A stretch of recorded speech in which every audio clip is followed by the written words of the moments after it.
out there. While we're waiting for there's Johnny B. He's here. While we're waiting for confirmation of that, I want to remind everyone to go to hankstrange.com, sign up for our email list, look around the website. If you're looking for the podcast, you can find it there. You could always play it from the website. You could also get some patches. We have these cool Hank Strange patches here. We got the this one right here is the logo patch, the skull and crossbones. That's what I fly. And then this one here I call the super suit with the blaster. We've got those patches, and if you guys buy those, while we have supplies, Lola's sending out some gunvote stickers with that we got from the NSSF people out there. So go there. Big thanks to Walther Arms for supporting the channel here. We do appreciate that. Also, if you want us to get some t-shirts, you can get this Keep Calm and you see the rest of it. You could get that on Ballistic Ink. Just go to ballisticink.com, look for my store. There's a whole bunch of cool stuff there. You guys can get t-shirts and backpacks and watches and sunglasses and all kinds of stuff like that. So do that. Okay, we've got Johnny B here. I'm going to hit the open. Hold on, let's get the open going here. Come on. Welcome back to the Hank Strange Situation. Lifestyle. Make sure you guys subscribe, thumbs up, ring the bell so you can be notified every time we go live. Wait, how am I doing? Why am I doing this wrong? Okay, here we go. Johnny B, you know how we do this. Jazz hands, homie, there you go. Jazz hands. I hope you guys have your big girl panties on, because yesterday you went commando. You didn't have your big girl panties on. Everyone had their command. Because if you're commando, what do you get scrunched in a bunch? I guess you can't if you're going commando. So what do you say? When they say you got your panties scrunched or do you ever hear that, Johnny? No? Your panties in a wad. Yeah. But if you're commando, what gets into a wad? I don't know. Your emotions. Your dangly bits. Your dangly bits are in a wad. I like this is what we started with. I appreciate the first thing that came out of my mouth was your panties in a wad. Thanks, Hank. That's how we do it around here. This is episode 636 of the Who Move My Freedom podcast. Like I said, our guest is Johnny B. The title is Why Are People Mad at Johnny B? That's the title. People are mad at you because you just, you have that face. I hate to say it to you. I'm not trying to say you're not sexy. You're sexy. I'll give that to you. But, you're like Gomer Pyle kind of sex. Shazam, Shazam. Hank, I'm here to tell you. That was just gratuitous. Golly. Yeah, I hope everyone is smashing the thumbs ups out there. And Shooting Gallery, and he says, the ball, Hank, it's always the balls. Knickers in a Twist from DCG 44s. Gary Filippo says the bell does not work. Really? The bell doesn't work on here? I'm not sure what's going on with that. I know YouTube has changed up a bunch of this stuff, right? You got to ring the bell, but then you have to go and ring the extra bell. And then there's you have to do a little dance and turn around and then ring some other bell. You would know better than this. Than I do. It's a mess. Johnny. Let's just say that. It is a mess out there. Yeah. Night Train says it's called a chub rub.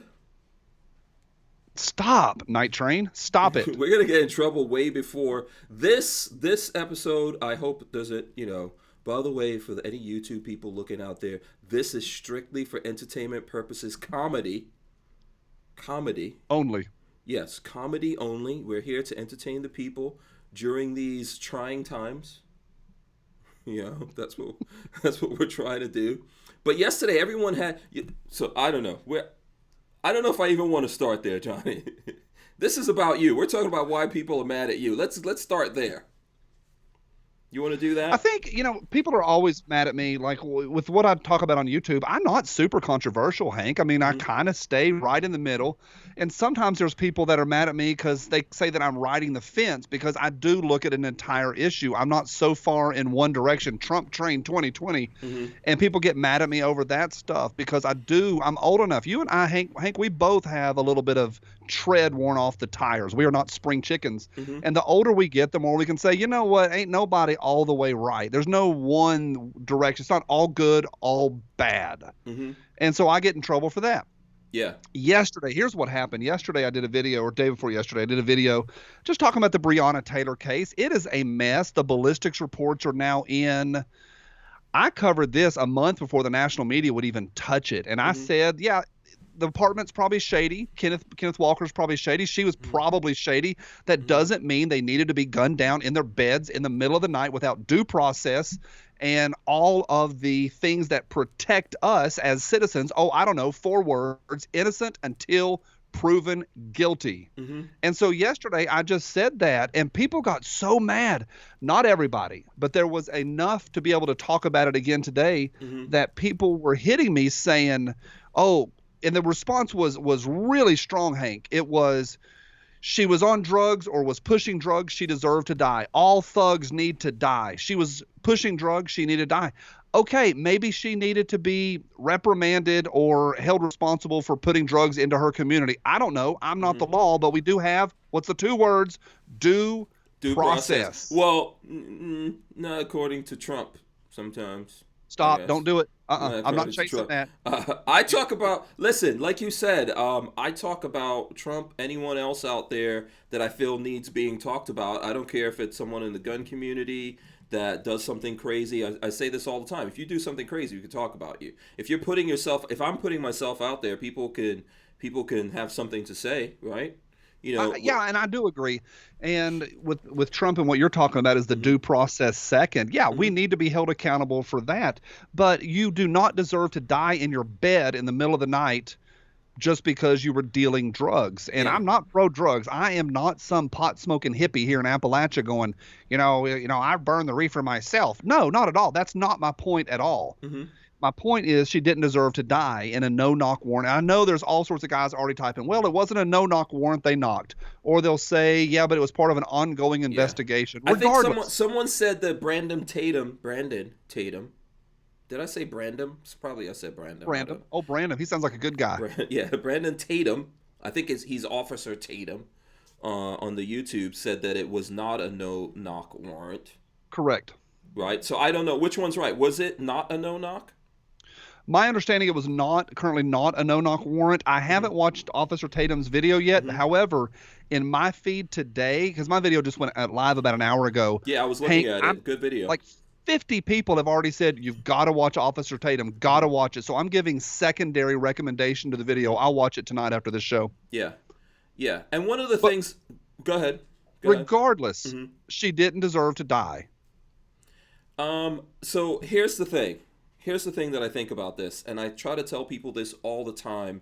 When things come out there, we do talk about things right when they happen, right? We could be here on air right now. Something comes up. The folks start saying, oh, do you know this happened? We could go look it up. People could be telling us things. We're talking at that point. We don't know what we're talking about.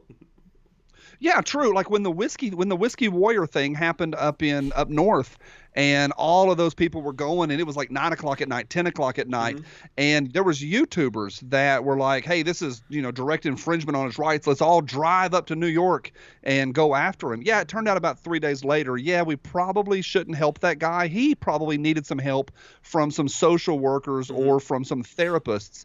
But your point is so valid, Hank, is that it happens in real time. We're doing the best we can day by day by day. And we're watching this one with the ballistics reports that just came out. It looks like Kenneth Walker's projectile hit nothing besides the wall. There was no blood on it. And it looks like maybe the one police officer that was shot in the thigh was friendly fire. Friendly fire. Yeah. Yep. So, and Kenneth Walker was the boyfriend? He was the boyfriend. He shot one time and he was arrested. He was sat there in handcuffs while she died. She did not receive medical treatment for over 20 minutes, and he was absolved of all wrongdoing, and he is back on the street, thankfully. Right. However, there is some charges pending against him, right? Because he may have actually been a drug dealer or something like that. Right. The narcotic stuff is gonna stand, but as far as shooting at a cop, no, he didn't shoot at a cop. He defended himself. And these are not people got so mad at me. Oh, Johnny, you're defending the thugs. I'm like, what is this, 1972 and you're Dirty Harry going after the hoodlums? Yeah. Not at all. These are probably not people I would be friends with in real life. These are not my, probably not people. I don't hang out with drug dealers, bottom line. But can we see some complications in life? So first of all, let's look at it this way. She was an EMT technician, right? Yes. Okay. So is it possible that she didn't know what her boyfriend was doing. It's also possible she knew what he was doing. I think this is just me. This is my guess. This is me talking. I think she was in on a drug ring. And I don't think it was like some big mastermind where they were importing stuff from Russia. They may have just been dealing weed for all I know. Okay. Yeah. So right. So there's all those different possibilities. So if the cops are going to get you, why do they have to force their way in and all that kind of stuff? What are they worried about? What are you going to do? Maybe you could flush some stuff, I guess, down the toilet or whatever, right? They tore the door off the hinges. They tore the door off the hinges in the middle of the night. I think, and I say this a lot, they do this here. They did this here yesterday in my city. They don't get a kit up very often in smaller or medium-sized cities. They get so excited about kitting up. They get so excited about using their pals. We had a suspicious package 2 days ago here in Johnson City, Tennessee. And Hank, you would have thought it was nuclear warfare down at the post office over a package. We're talking bomb squad and robots and dogs and everybody, fire department was out there because they don't get to turn on the blue lights very often. I think it's also just their personalities. They want to tear the doors off the hinges of private citizens. Yeah. There's so many things. There's so many complications to this. I think we have too many laws. And I think I agree with you, Johnny. I don't care for drugs. They don't care for me either, to be honest with you. So even if I was that kind of person that was into that kind of stuff, those things don't honestly sit that well with me. I've never actually tried marijuana or anything like that. But I grew up, my dad, I'm from the Caribbean, so... G'day, mate. Yeah, that speaks for itself. But I knew the smell of marijuana. Like, that was one of the first smells I ever remembered. I grew up with, like, my dad smoking weed every single day, listening to Bob Marley and all that. And so I get it. It's just a lot of things that my dad did. I've just don't have that desire to do those kinds of things. And I don't either. Dan Hates You in the comment section. Also, big thank you to Dan Hates You. He had a super chat for you there, Hank. Yeah, first super chat. But he said, hey, Johnny hangs out with moonshiners, doesn't hang out with moonshiners. Yeah, right. I don't care what people put in their bodies. I don't think it's the government's job to monitor what we put in our bodies. No. I really don't. And so I don't care if people smoke weed or don't smoke weed. No. I don't think people need to die in their beds over it. Yeah, and I also don't, and we don't know, or unless you do, or it's in the reports, like if these guys were trying to sell heavy drugs or whatever it is that they were doing. But narcotics is it's what they're saying. I personally don't think that things like meth, crack, whatever else out there should be illegal. We're criminalizing things and creating reasons to arrest people. Now, do I think you should be out there driving or doing something where you could take people's lives while you're high? No, I don't. And that's treat it like alcohol. Yeah, that's even marijuana, right? People say, "Oh, but you can't do anything bad while you're smoking weed." If you can't react fast enough, you can do some bad stuff.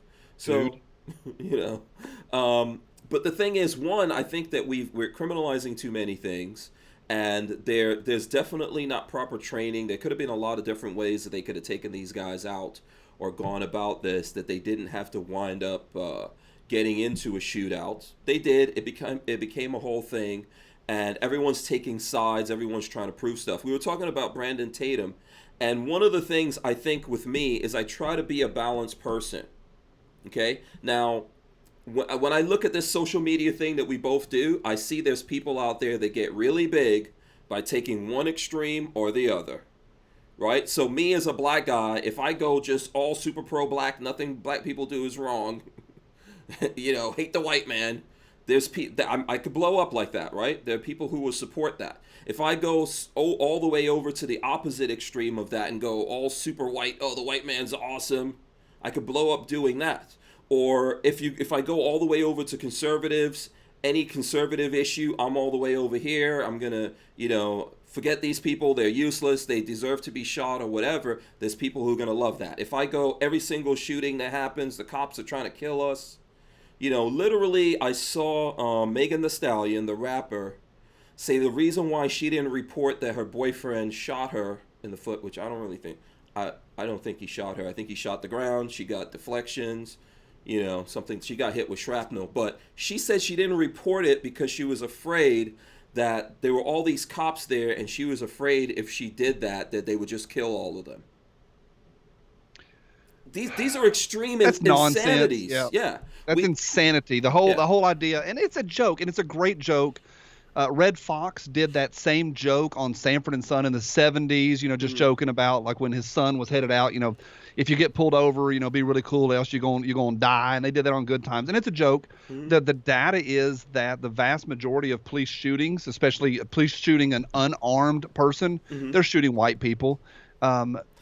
There's data either way, but your point is so valid, Hank, in that if you would chase one of those extremes, your growth pattern would be faster, because chasing one extreme or the other is what people follow. And it's It's funny that it's controversial for simply being in the middle, following the facts, having some logic, and not saying, you know what, I don't have to be one or the other. My friend Maj Touré, he gets flack all the time because he will not go one direction or the other, and people hit him hard because they expect him, because of the amount of melanin in his skin, to be what they want him to be, and he refuses to fall into that box. Yeah, it's funny, when the last time Maj was on, we had the melanin discussion, the discussion about melanin, and I make snippets, right, if we talk about stuff. Yep.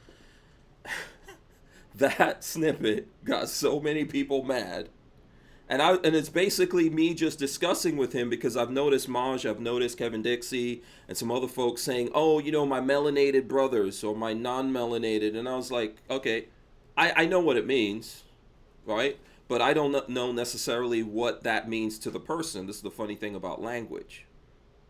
So we just had that. What do you discussion. mean by that? Unpack that a little bit for me. Well, I know what melanin means. It has to do. It's something related to the color in our skin, our hair, all those kinds of things. But I don't necessarily know exactly what he means when he says my melanated brothers and my non-melanated. When we go melanated and non-melanated, I don't know, because actually everyone has melanin. That's what has to do with your eye color, your hair color, your skin. I don't know if you believe in evolution or not, but if you look into it, way back in evolution, when we were, close ape man or whatever that was, we had hair. Under that hair was just skin that looks like that. Right? So we had hair, and that hair was to protect us. When we lost all that hair, based on the same thing again, evolution, then the skin started changing in certain places to resist the sun, right? The sun is radiating and killing all of us. So some people, and people that live towards the equator, the people groups towards the equator develop more melanin. I think what it is, Hank, is just a fun way, or a more hip way of saying people of color, or the POC. Yeah, that's what I think. That's what I think it is. But and here's what I try to do, and I don't know. I wish I hope the folks out there would listen to this and try to figure it out. By the way, smash the thumbs ups and all that kind of stuff. If you're in here, we appreciate that. I try to let people say what they mean by something instead of me assuming it. If I don't know what something is, I'm going to say, hey, what does this mean? Maj went into an explanation that I don't believe 100%. But was this the snippet? Was this the snippet you were talking about? Yeah. What did he say? Well, I think he went into it that like people who are more melanated, therefore have they have an ability to do things that people who don't have that are able to do, and there's some truth to it, but not as much as you would necessarily think, right? Obviously, so he's saying that people groups. What he's saying, I know a little bit about those theories. That the people groups that tend to have a higher melanin content, they have characteristics that other people groups do not, and that's a really tough thing because, example, Japanese students score 3, 4, 5, 6, 7% higher than North American students in mathematics. Do the Asians, now the average Asian is a white person, the average Asian is either Indian or Russian, but when we say Asian, I'm talking about Eastern Asian. Right. Do the Asians, the Japanese, are they better at math, or is it cultural? Yeah, and by the way, I'm Asian. I'm good at the old math, but I'm pretty terrible at the new math. But gotcha. But it comes down to communism. Culture. Yeah. It's not all about. It's not necessarily that just because they have Asian DNA that they're better at mathematics. we don't know. We don't know. We don't know, but it looks like it may be cultural if they have a culture. So those color theories are really, really interesting. All right, here's a question for you. I'm sorry. I just want to get this in before we forget. By the way, Imposter says, was that before or after we had gills? Trust me, dude, in evolution we had gills. You can somewhere there in the line we had those. But that's how Nick Cannon got in trouble. And I think there were a lot of people that thought, because of what Maj was saying, that he's somehow racist and this is like a racist thing or whatever. I even asked him, I said, is this a point of pride that we're saying this? Like, I'm melanated, this person's non-melanated. And the truth of the matter is, first of all, everyone has melanin. The people who have a low level of melanin are... me. No. What is it again? There's black people who are really fair because then they can't go out in this. Albinos. Albinos have a very low level of melanin, right? But you actually have melanin. That's what's controlling your hair color and all that. It's your skin color is affected based on where your people evolved from, right? So if my folks are from Asia, Africa, or whatever, then they probably had a higher level of melanin in the skin to help resist the sun so that you could absorb it more slowly and it actually does something. There are some people, if they absorb sun really fast, it messes them up, right? You get like sunstrokes and all that. And this is connected somewhat to slavery. If when people came to develop America or the Caribbean, they found if white people, for example, were able to be out there in the sun working hard all the time, then we wouldn't have had really the Atlantic slave trade the way that we did have it, right? Because they would have just used those people to do the work. Then there was this convenient thing that they decided to get into. Lots of terrible things happened. That was called slavery. When that ended, they wound up going to Indians. That's like how the Indian side of my family, that's how they got to Guyana, because after slavery, they had to get someone to do that labor who was able to resist the sun. If you can't use Africans, the next best thing is Indians. And they did closer to the equator. Yeah, and they used indentured servitude, but they convinced these people that, hey, instead of us arresting you or something, you could go over here for 5 years or do this or do that. And that's how that whole thing got complicated. Flying Rich said I'm Asian like Kamala Harris. I think I'm probably close to Kamala Harris because she's from Jamaica. I think one of her parents is Indian and the other one's white or something. I think it's Jamaican and Indian, I think. Oh, so maybe black and because what would Jamaican be? Would that be black? You Jamaican me crazy. When she first got elected, what's interesting is the press, and they did all that wild stuff. First Indian American elected for this and this and this, and she wasn't black until recently. Now, to be clear, when I said the word melanin, I wasn't trying to go race theory at all. Right. I was just trying to be hip because I like the word and I think it's an interesting word. It's a great conversation. Flying Rich also did a super chat, so thanks to that, Flying Rich. He says super chat for my super friend. Yeah, listen, I don't really think that those guys are trying to be, and by the way, I don't think that Maj is trying to be racist, and we all get into things that we're not trying to do deliberately, and we all have misconceptions or perceived notions of this thing or that thing, and we have to give each other some level of like leeway.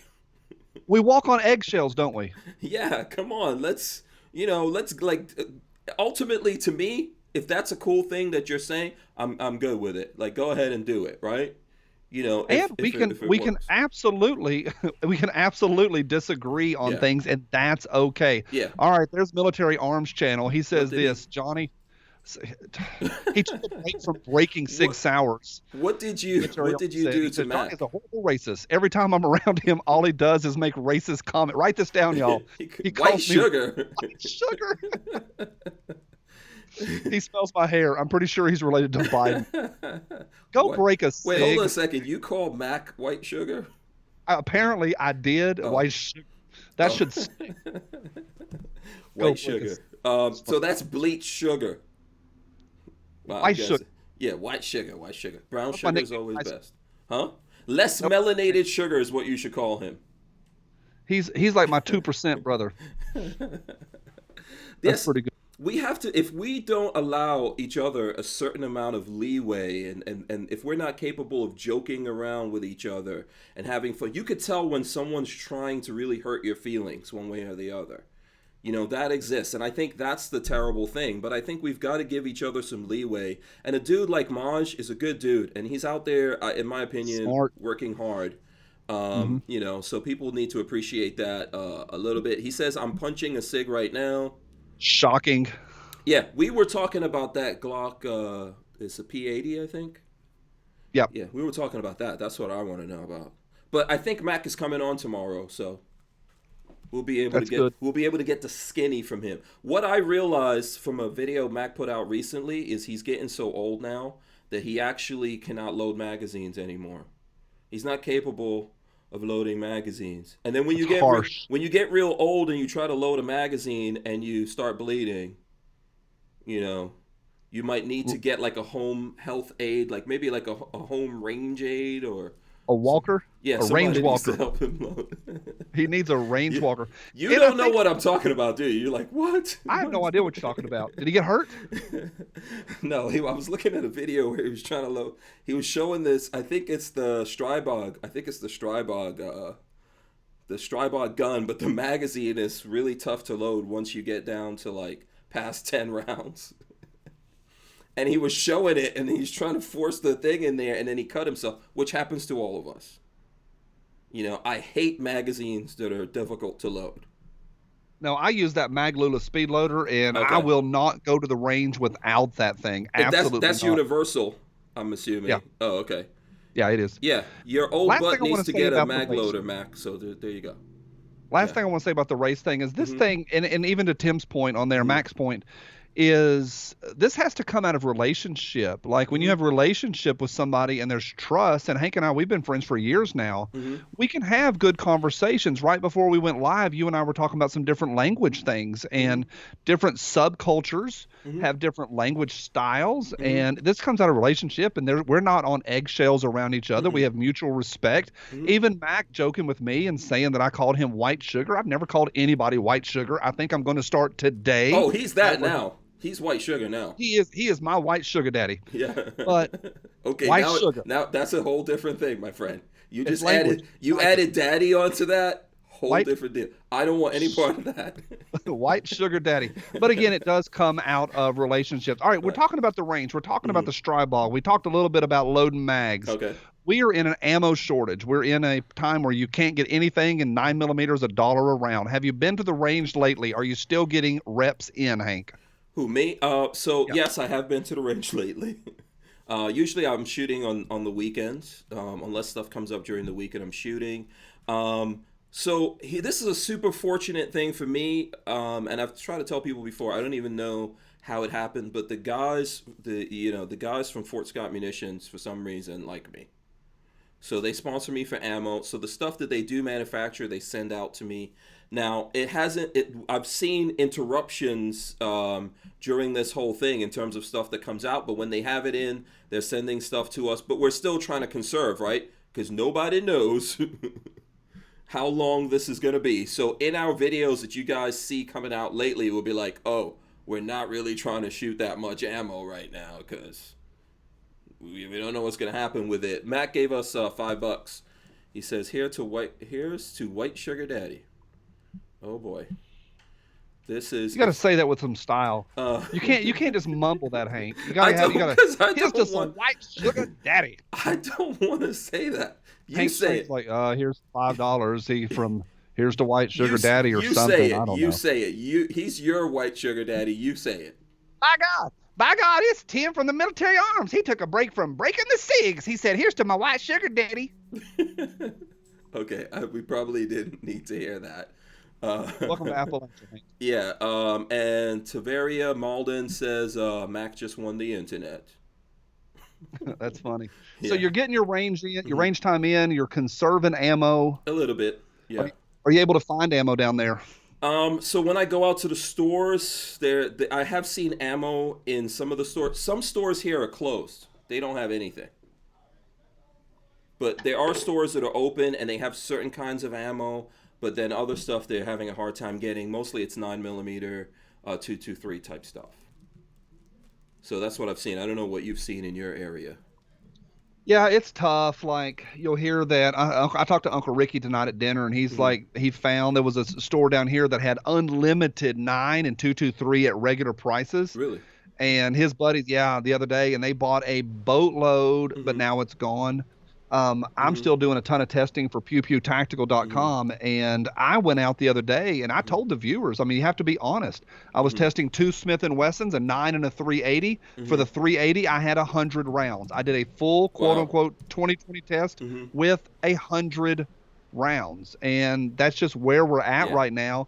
But if you're honest with people, they understand. Yeah, 380, there's never a lot of 380 out there, you know?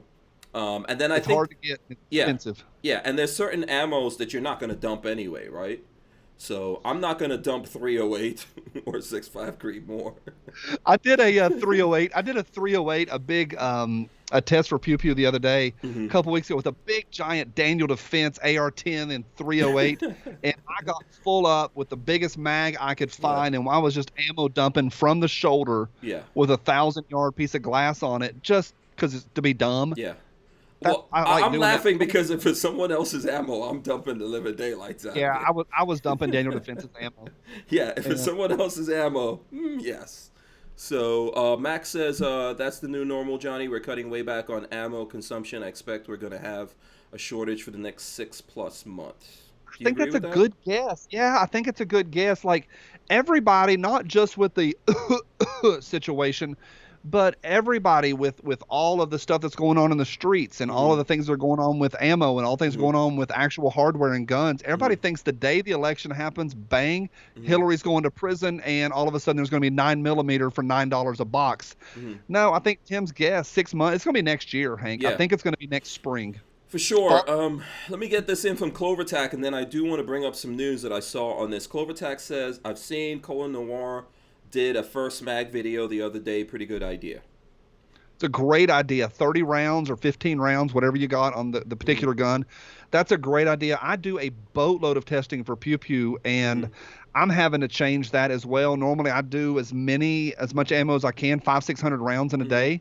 And it's fine. Like it is totally fine to be honest and say, I've got 1 box of ammo. Let's see how it does. I'm going to show you what it looks like and how it feels. Yeah. So let me get to this real quick so I can get your opinion on this. Please smash the thumbs ups, guys, out there. If we got half the people in here to smash the thumbs ups now, we could probably get to 100. And some of you guys owe me that after your actions yesterday or last night. What they do yesterday? We'll get into it. We'll get into it. Remind me. But let me if they hit 100 thumbs up, will you say sugar daddy like you mean it? White sugar daddy like you mean it? Actually, yes, I would. Hit those thumbs up, people. Hit the thumbs up. We're going to 100, and Hank's going to have some enthusiasm. Oh, boy. Yeah, okay. So here's the thing. Truth About Guns has this article. I'm going to get the headline and maybe a little bit of it. Remington agrees to sell ammunition business, including Barnes bullets, for $65 million. It talks about Remington filing for Chapter 1, 11 bankruptcy protection for the second time in July. The Wall Street Journal reports that firearms maker Remington Outdoor Company has agreed to sell its ammunition business out of bankruptcy to South Carolina-based investment firm JJE Capital Holdings for $65 million, plus the assumption of liabilities subject to better offers. And it goes on and talks about that. I'm guessing there's some ammo that was tied up somewhere. What do you think? That would go with the rumors that I keep hearing. I keep hearing that the ammo is sitting in the shops. It is sitting on the loading docks. I do know there's some problems getting. I know this one. There's problems getting some of the raw materials in. Why? Because a lot of our raw materials comes from where? China. China. However, there is some people that have said clearly that the ammo is sitting on the loading docks. Can you imagine selling an ammo company right now? Like you're going to be selling at the peak of your stock. Not bad. Yeah, that ammo is about to get so, it's going to be, I'm thinking something terrible that my brain is like, maybe you shouldn't say. It's the first good move that Remington has made in a decade. Yeah, and then Max says JJE Capital is the group that owns PSA. Boom. Dude, PSA, I heard some of their quarterly numbers last quarter. Okay. Holy crap. Oh, yeah. PSA, so, PSA, I think when they initially came out, did have a few issues, but they're very serious about quality and all that kind of stuff nowadays, and they're really organized. They're probably one of the most advanced companies when it comes to figuring out like what things they're making or selling, and then making more of those, and really getting all of this together. I know right away there's going to come a ton of complaints that every gun they put out there, you can't find it. I'm with that. The AK-74 came out. We tried to get an AK-74. It didn't work out, but that's not a bad thing for PSA, right? No, it's not. And I gave an AKV away about 2 weeks ago, and that was a hotly contested giveaway. I don't know. I do not have any sponsorship with PSA. I've never made a dollar from PSA ever. I do think one of their best moves, and I love that Tim is in the comment section tonight, is when Tim shockingly beat the hell out of another gun. They came back. That video they made, Hank, was fantastic, and they put the little Mac brace on there. Yep. And that was really, really good value. And so, I don't know, like, I've tested a ton of their stuff. I have PSA boxes literally waist high in my gun room, and I do all that for Pew Pew Tactical.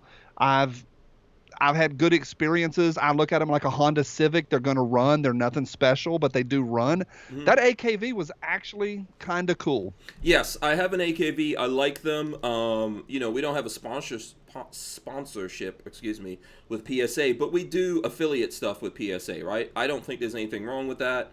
Might as well put up some stuff there, and if people buy things, they can help to support us with PSA. But I really do give them kudos instead of, because I've seen companies go after Mac and other people. I'm sure you've gone through it. I know I have. If you say something bad about them, I think they had the best response.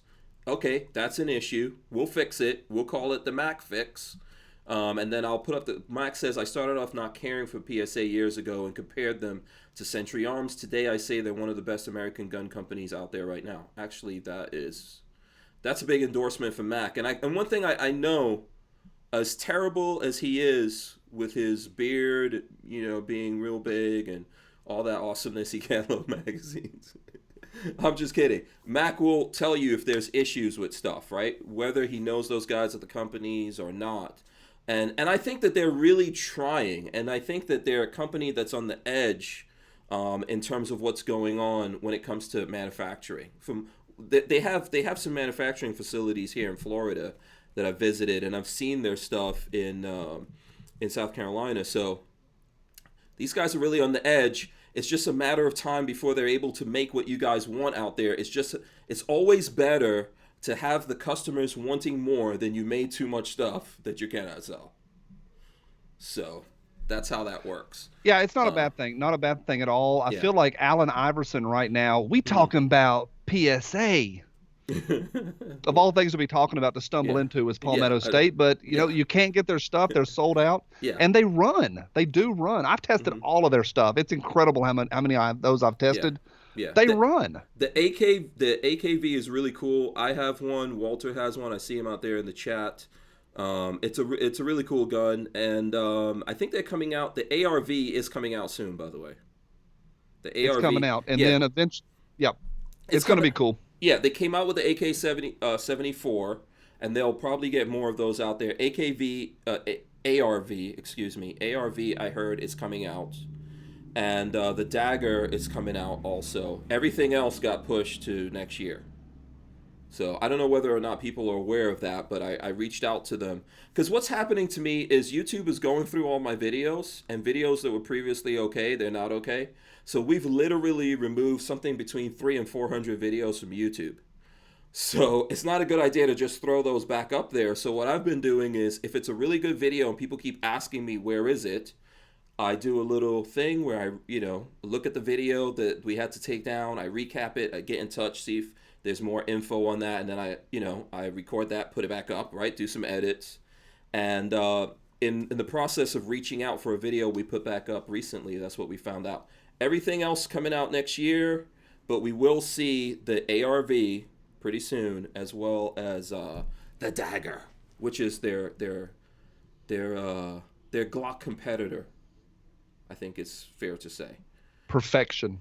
Yeah, it's they say it's not a Glock, and I think they did build it from the ground up.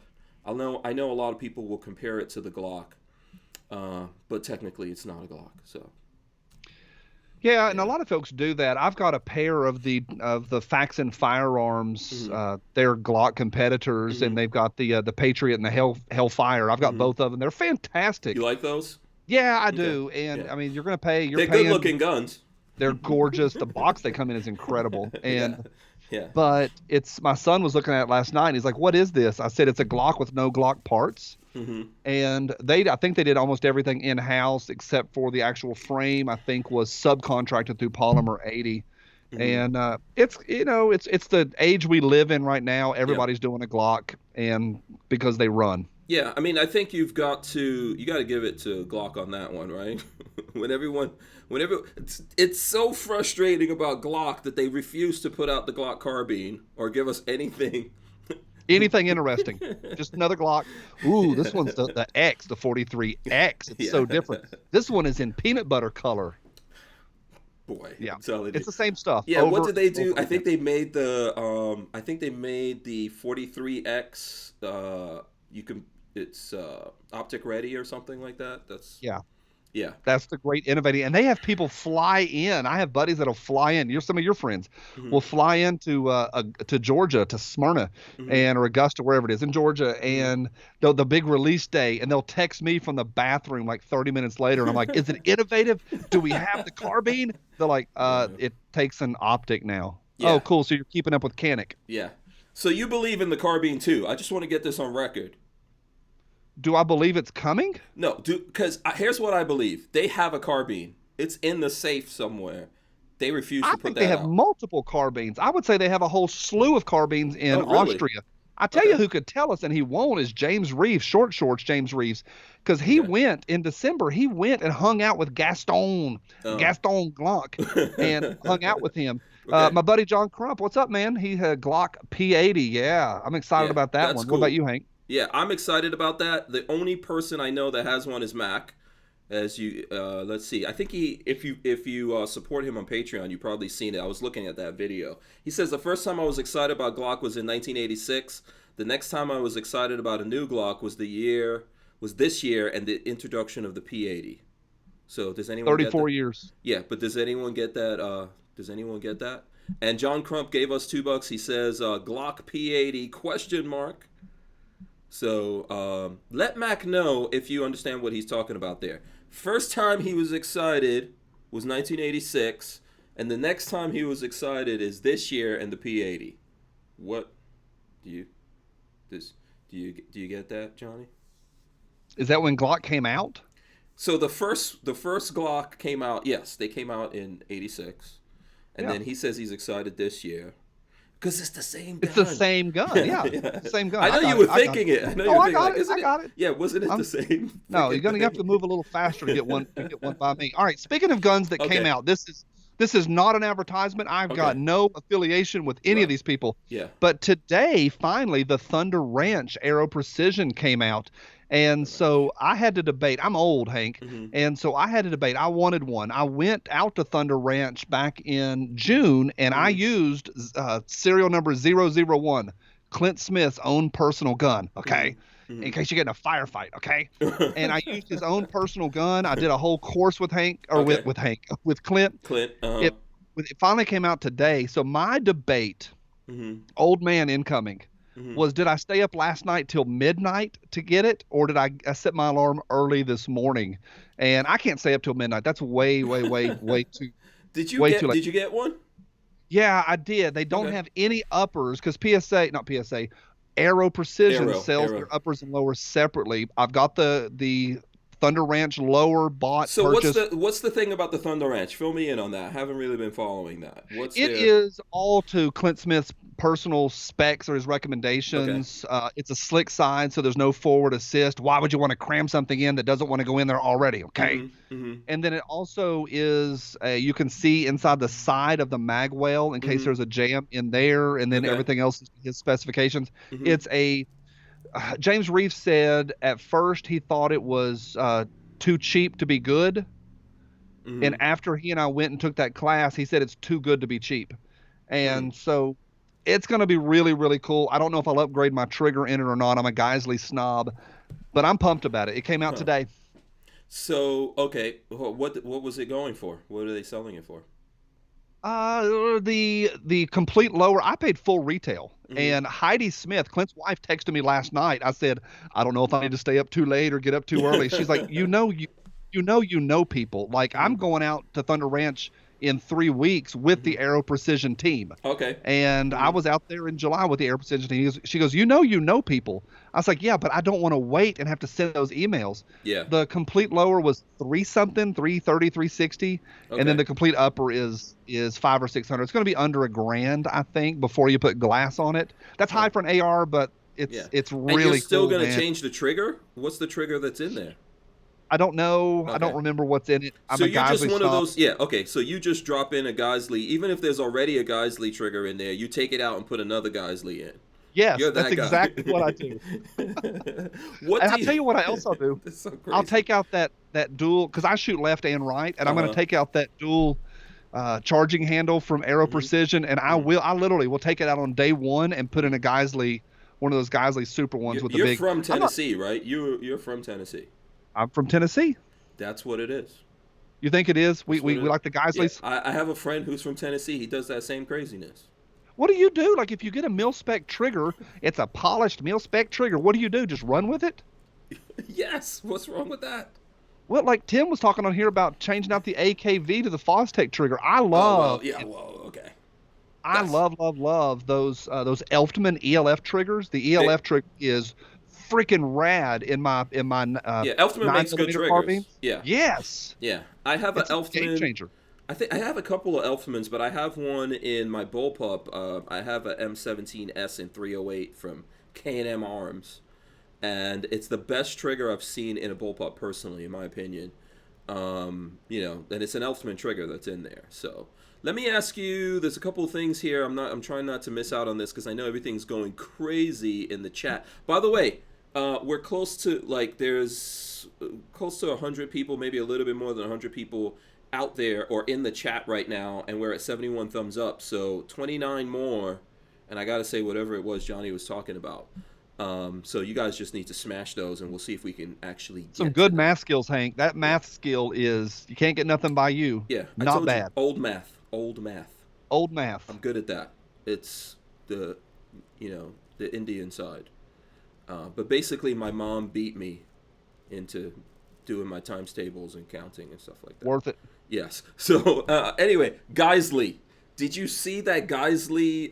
Did you see the video they put on Instagram where they have there's a bayonet mounted on Beating the the hell gun? out of that car. Yeah. I need to know what you thought about that, Johnny. You gotta There tell was me. somebody, and I don't know who to give credit to because came out the next day. If people didn't see it, Bill Geisley had a big bayonet, and his knives are bleeping expensive. Hmm. And he They're had one actually on. selling that as a bayonet. They're selling that. Oh yeah, Okay. yes, they are, and those blades are expensive. They have pocket knives and sheath knives, and they're Hmm. just high, man. Hmm. But he was stabbing a car, like just stabbing a car, and the memes started almost immediately. Hmm. And then a couple of the guys were like, "Hey, why don't you keep your triggers from double firing and firing when on safe first before you do anything else?" Oh wow, I didn't know And they had that problem with the triggers. I thought there was some other problems with the handguards recently. there was, and they Uh-huh. mentioned that in there. Hmm. People have been dropping the handguards, and the handguards have been moving off of zero. Hmm. And then somebody in the comment section needs to tell me, it's slipping my mind. It was a big. We know his name, and not Garand Thumb, but somebody in that whole echelon of the runners and the gunners. And Hmm. he had dropped his gun Hmm. at an event, and then it was firing while on safe. And What? it's only been replicated once. It's only been done once so far, Okay. but that's a little bit sketchy. Yeah, I don't know what's going on there. I did see. I think it was Sean from We Like Shooting. I don't know if he reposted it, but he That put. was his repost. Yeah. Yeah. Oh, okay. Yeah. He put up. I saw he put up a meme of what is it, Stabby or something from Futurama. Yeah, Yeah. Stabby with that, doing the exact same thing. Yeah, the It's robot trying to fantastic. stab someone. Yeah, I'm not really sure what's up with that. I think it worked well for them in terms of marketing because a lot of people saw it. Although I was looking What at are we the talking comments. about right now? Yeah, Yeah, and that was like last week. It worked. Yes. Yep. So I believe they will sell all of those. But I Can thought. you imagine selling a bayonet in 2020? I love bayonets. I got a new one. John Patton gave me a new one not that long ago, a Swiss one from the 30s. It's really cool. It's shiny. Wow. I use it as a letter opener. Bayonets are cool, man. Yeah, But in 2020 having a new one? A lot of guys like them. When we were talking about it last week, Walter was saying that that's actually a pretty good thing, because if you think about it, if you run out of bullets and you're up close, what you gonna do? You might need that bayonet. Stabby. Yeah, it might. You It just might carry become a high point and beat them. Yeah, it might become practical. I don't know, but yeah, I'm sure they're gonna sell a ton of them. I didn't even see that original video. I think I saw the thing that Sean did, and I was like, what is this about? And then I went over to Geisley, and there was so many views and so many comments, and whoever's their marketing guy was just answering back everything and going at people. And I was like, oh, this this is one of those get out the popcorn moments here. So It's a good move. And I mean, like, again, of all the things that are going on right now, what are we talking about? And I don't know if Diego's a buddy, and he's a Geisley's marketing dude. And I don't know if it was him, but whoever did that should, at least get a gift card for a hot pretzel at the mall or something. Yeah. Max says he did a bayonet charge on a deer last season. It was hair-raising moment. I won. Oh dear. Right. I don't know if that's serious or not. I don't either. Know. I don't trust that dude. But I heard that people have done bayonet charges. Like we had that discussion, and there were folks in the chat saying how, like, in recent times in actual combat, people have done bayonet charges. What decade is this? Okay, I think Mac was in that chat. He'll tell us. He was saying. I think the British did one. Was the last one, I think. G'day, mate. Yeah. There's a buddy of mine who he went down to Georgia specifically to do a spear hog hunt, and like literally going hunting with dogs and a literal spear. He had that Cold Steel. Cold Steel makes those spears. Oh, okay, yeah, I think I've seen those. Huh? I know a lot Cold of. Steel. Is Cold Steel? Is it Mall Ninja or is it real? That's a great question. Cold Steel is the nexus between Mall Ninja and quality. Yeah, exactly. It's tough to see where it comes out. I know a lot of guys in Florida, they go boar hunting with knives. So they have their dogs, and they don't want to wind up shooting their dogs, so they don't want them to get in the line of fire or anything like that. So they go in there with a knife. That's how you do it if you're a real man. Grown men. Yeah. Me, personally, I'm using a machine gun. Hey, so what happened last night, Hank? What is the deal? I'm steering us off. Did we get there? Did we get there? I don't know if we got there. I don't know if we didn't get there yet. Yeah. I need to know. If we got there. So last night we had on Jafari Jones, who is the head of what's called Black Lives Matter 757. So, which is not the National Black Lives Matter. It's a Black Lives Matter group that's in Virginia, right? And he was at some of these 2A marches in Virginia. He's met up with different gun people out there. Actually, Rhonda Mary, who has been on the show a couple times, she was on last night. She met him, and he was telling her how Black Lives Matter has been co-opted from the original thing that came out years ago. It's been co-opted by different groups and all that kind of stuff. And his group isn't really doing what you see all these other people out there doing. And they're more trying to change things, and they're not getting involved in violence and all that. And he's supposed to be a gun guy. He's had some interactions, for example, with some boog boys out there and all that kind of stuff. Good interaction. So I think John Crump had him on. I see John Crump gave us a super chat. He says, Hank joined BLM 757. No, I didn't. Now, here's the thing, man. The folks out there that watch this all the time, not all of them, some of them say, listen, can we have some other people on? Can we have some discussions where every discussion is not like, talking to the choir, where we hear from other people and what they think about things? And I've done it before. My first episode was with Vada, and I remember that's how long I think we've known each other, because I remember you getting in touch with me after that. So, we've had other people on. So I was like, okay, let's have this guy on, see where he's at, talk to him, and we were doing that. Well, the folks out there, those guys, and they know who they are, they got really out of hand based off of seeing Black Lives Matter in the title. and it was getting really crazy out there. Lots of really bad comments. I don't think we could keep up with it.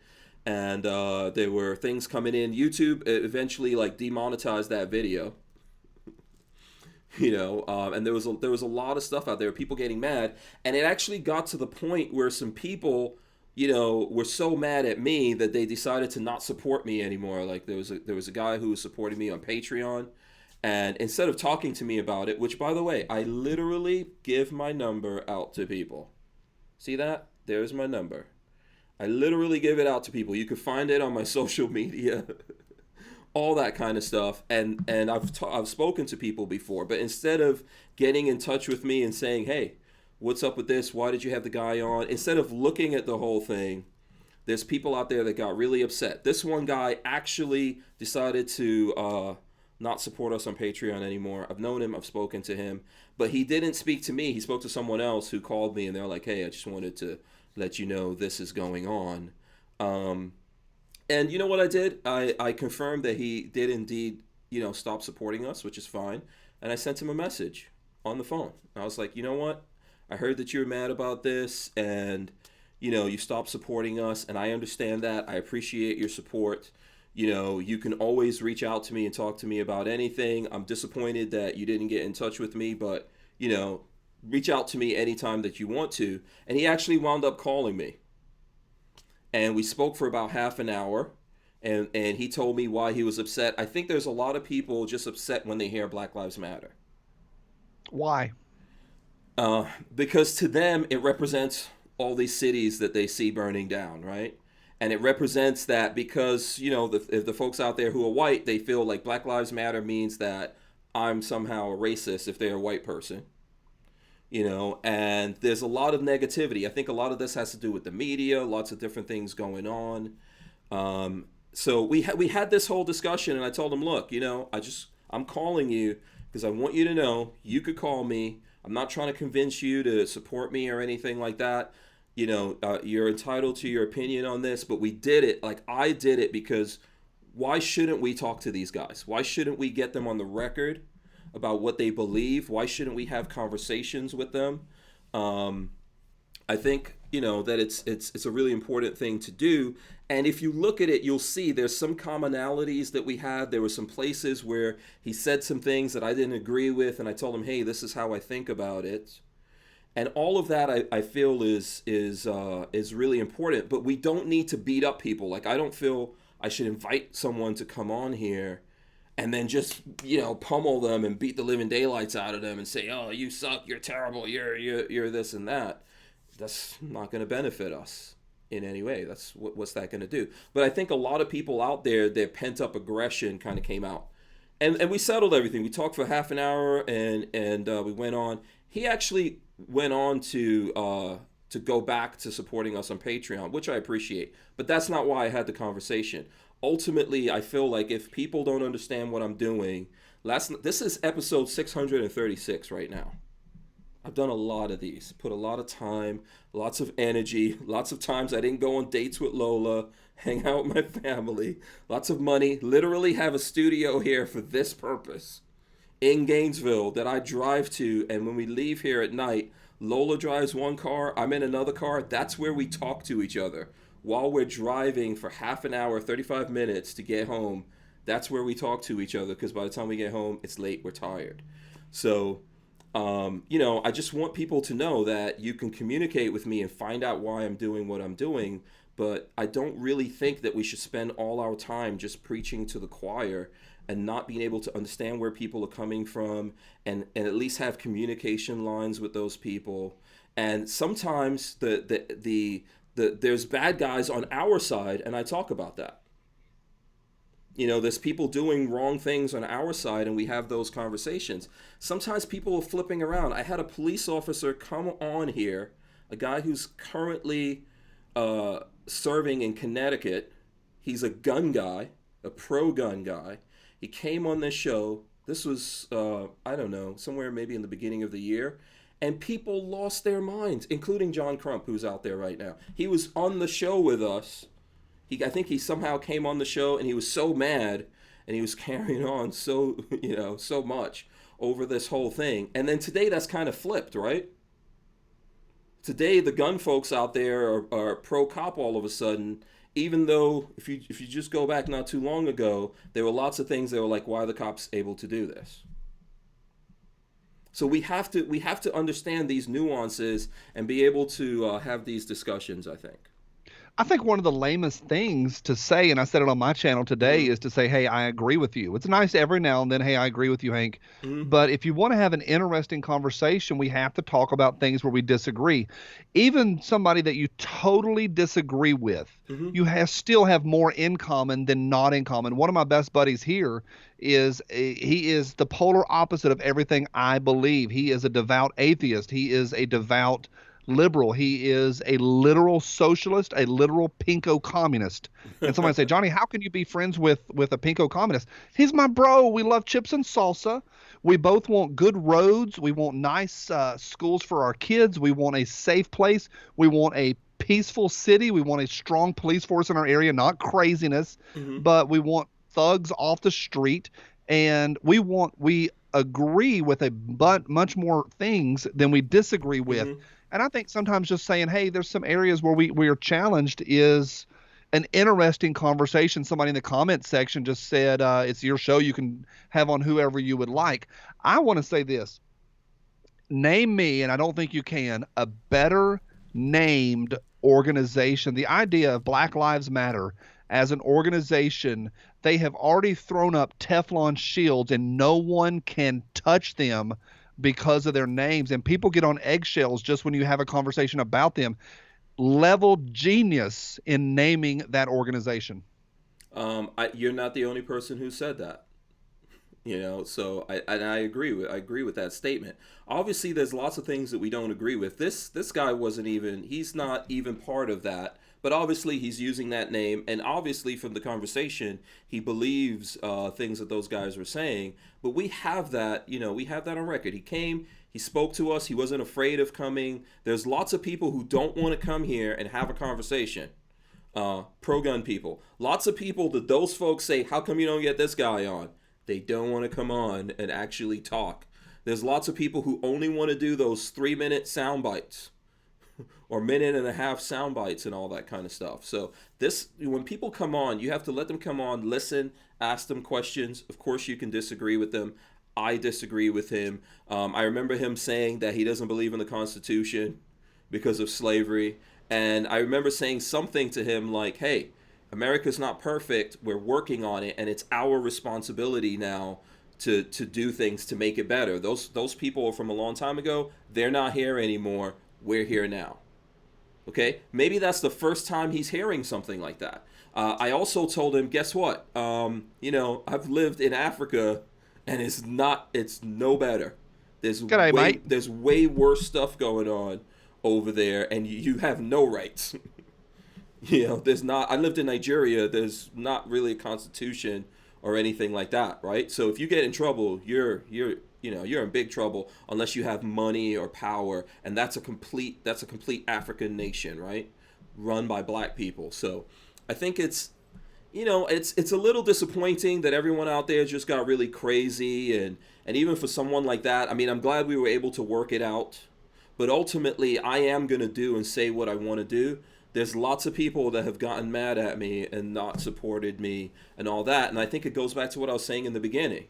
If I picked one of these extremes and was just there all the time, even though I didn't believe it, I would probably be doing really, really well right now. But ultimately, I'm trying to talk to people and have conversations and help folks work things out and have someone to talk to. I don't really know anyone else that would actually give you guys a number to text or call, and people text and call me all the time.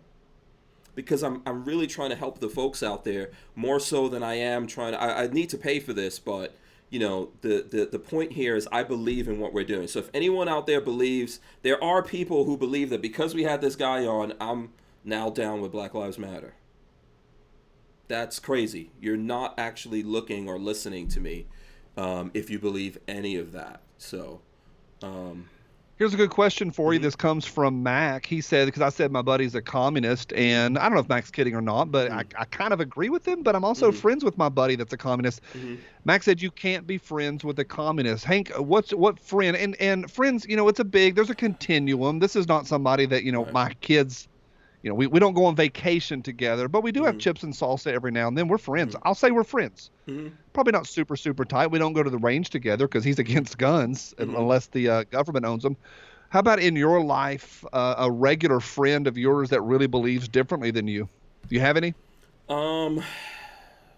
I grew up with people who could believe completely differently from what I believe. I mean, as I think I said this already. I was born in Guyana, and Guyana is socialist in the least, communist. G'day, mate. So I mean, my parents were members of the Socialist Party and all that kind of stuff. So, how about in 2020? You hanging out with in 2020 socialists? In 2020, I think that there are people who I know that are very liberal. I don't want to say to you that I know people who are just like straight up communists and stuff like that. I've talked to some people that are anarchists and all of that. I don't really know if I know someone that would say, "Oh, I'm a communist." I think there's a lot of people that have very socialist leanings, and lots of people that I communicate with from time to time that they believe in a lot of this stuff that's going on out there. Ultimately, what I try to do is talk to them, explain things to them, give them a different way to think about something. I remember my barber, who I talk about here all the time, was not a gun guy. He is a gun guy now. He's a black guy. And he was telling me that he's okay with the statues being pulled down. He doesn't really look at news that much, but he saw that the statues are getting pulled down. He's like, you know what? I don't have a problem with the statues being pulled. I'm okay with that. And I said to him, if you think about it, Malcolm X talked about this, right? There's the Democratic Party gives people, black people specifically, a lot of symbolic gestures, but don't actually give them action. They don't actually fix anything. And they've had a lot of power for a long time. And I was like, if you're okay with those statues being pulled down today when it's someone else, that's really why he didn't care. Because he's like, well, why should I worry about these white guys who are getting their statues pulled down? At some point, it's going to be someone that you do care about getting their statues pulled down. But at the end of the day, these are all just symbols and they don't fix anything. If you pull down all these statues, but you don't fix anything, we're still back here in the same place. I'm still mad about the Dukes of Hazzard not being able to show reruns because of the General Lee. This matters, Hank. Oh, I think it does matter. I think Dukes of Hazzard was an awesome show. Could you them Dukes? I think for me, I'm around these folks. Coltrane. Could you?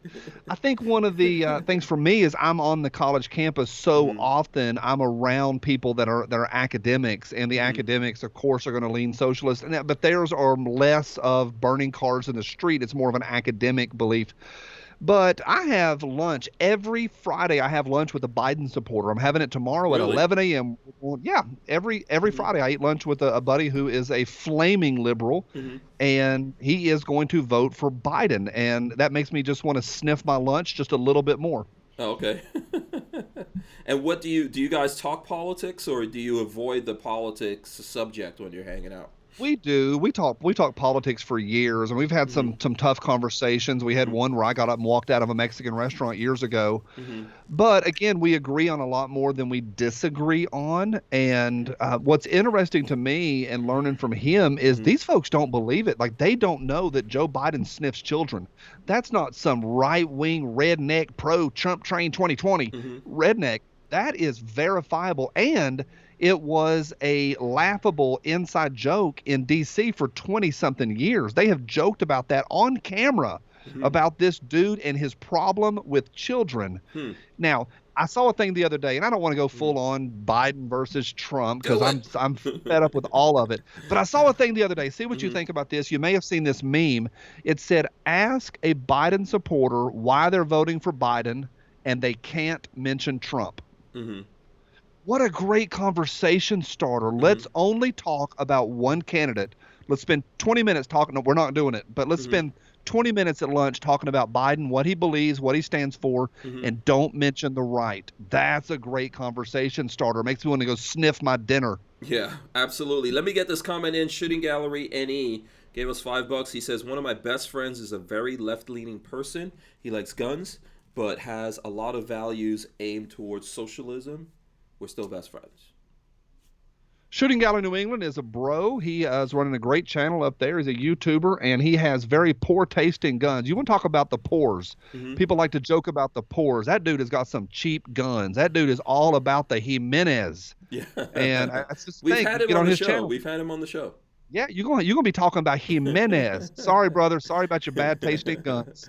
Boss Hog says, I'm black and love Dukes of Hazzard. My family gave me my nickname from the show because I watched it so much. So there you go, Boss Hog. And you know what? I mean, I remember a kid watching Dukes of Hazzard, man. I thought it was fun, to see those guys running from the law, doing all that stuff. Daisy was awesome. I like those. Just the good old boys. Yeah, I like that stuff. Never meaning no harm. Not at all. It beats all you never saw. Been in trouble with the law since the day they were born. Yeah. Making their way. What are we doing? Yeah. What are we actually doing, right? What are we doing? That's like American culture, and then we can't do it anymore because of the flag that's on the car and all that kind of stuff. It's the freaking General Lee. John Snyder, Bo Duke, he has a great YouTube channel, and it focuses around his car, and it's just really interesting. That dude is surprisingly red-pilled, and great channel. I do like his channel. Did you like the movie, the remake that they did a couple of years ago? Dukes of Hazzard? Christmas Cars? Was it? I don't know if it was. Oh, no, you're talking about the remake with Johnny Depp. No. Johnny Knoxville. Johnny Knoxville and what's her name? The singer. Jessica Simpson. I can't watch that. I didn't watch that. The premiere of that movie was right down the road from here, and I cannot watch that out of respect to John Snyder and Boss Hogg and Flash. I'm not watching that remake. I heard the remake was unwatchable. It wasn't all that great. No. I mean, I still looked at it. I love movies, so I'll check out a movie if I can. So I did see it. What kind of movies are you into? You into sci-fi? I see you've got let's show that t-shirt here. By the way, way back in the beginning, baby. Yeah, people were asking about the swag behind you. Let's see the Space Force. That looks good. What's the guy? Space Force just came out today. I'm at Shall Not Comply, the t-shirt company, and it's Freedom Gear, and this shirt just came out today. I was down here getting set up beforehand, and I needed a fresh shirt, so I grabbed one out of the new box. So those are not even on the website yet. Space Force. God bless the Space Force. Yes, absolutely. And what is the guy doing? He's got his hands on his face there. He's thinking about space, Hank. He's dreaming about space. Right. But he doesn't have guns. He should be dual wielding. He's welcome to the gun show, Hank. Come on. Okay. All right. So listen, are you into sci-fi? I am. You asked me what kind of movies I'm into. I am a movie guy. I have written a movie textbook. I teach a film class at the local college, and I am the consummate movie guy, and I freaking love movies. Okay. Of course, sci-fi. Why are you asking about sci-fi? What's going on? Well, okay, first of all, we do sometimes have like a movie night here where all we do is talk about movies and guns in movies. Like we might pick a movie, everyone has to go look at that movie, and then everyone who's on the show, we talk about the guns in the movie and about the movie and all that. So I will invite you to that because I'm a big movie buff, and before I started doing this, that was the direction that I was going towards being an independent filmmaker. So the reason why I'm asking you, Dune, what do you think about Dune? I've read the books, looked at the movies. There's a remake coming out, and the trailer dropped last night, I think. What do you think? This is going to be anticlimactic. Two things. I have never read the book, and I know I have got to. I know. It's on audiobook for crying out loud. I know, for crying out loud. And I haven't done it yet. So I've not watched the original, and I've not watched the trailer. Friends were sending me the trailer last night because I've got to read those books in the next couple of weeks, Hank. I've got to. Yeah. Oh my! You've never seen the Dune movie? Nope. And I know all the spice memes. I know the spice jokes. I know because I put on blinders. If I haven't read the work, you don't want to see it. I Yeah. know. I've got to read it. I know. I'm It's behind. great reading. I actually read, big books. There's a ton of the Dune books, by the way. And they're I've big heard if you books. get through the first 300 pages, it's amazing, but it's going to be a little bit of a haul to get Yeah. through that, and that's Yeah. why I haven't done Yeah. it yet. If you actually read the books, a lot like the Harry Potter books, oh, by the way, Max says he wants to be on movie night. Absolutely, Mac. You know you're invited. He says, me and Johnny, make it happen, Hank. Okay, you guys are in. You guys are into movie night. The only problem I'm gonna have now, everyone's gonna want to be on movie night with you guys, but we'll work it out. Whoever gives the most money will get to come on and do movie night. No, I'm just kidding. If you read the books, just like Harry Potter, you feel like you've gone through years. Okay, because there's so many details and things like that, and the movie obviously didn't have anything to do with it. I did look at the trailer. I thought it was cool. There's obviously, I heard it looks good. yeah, there's some stuff you could see there that they're going in the SJW direction, but a lot of it, I was like, oh, this is interesting. I may actually want to see this. So, what are the sci-fi movies that you have seen that you're big on? Well, I mean, you're not going to get me to stray too far. Like I've got a list in my textbook about. It's called the completely biased list of the best movies ever, and that does change. That changes regularly. I take movies off. I put new movies in. I think, and I don't know if an apocalyptic movie is pure science fiction.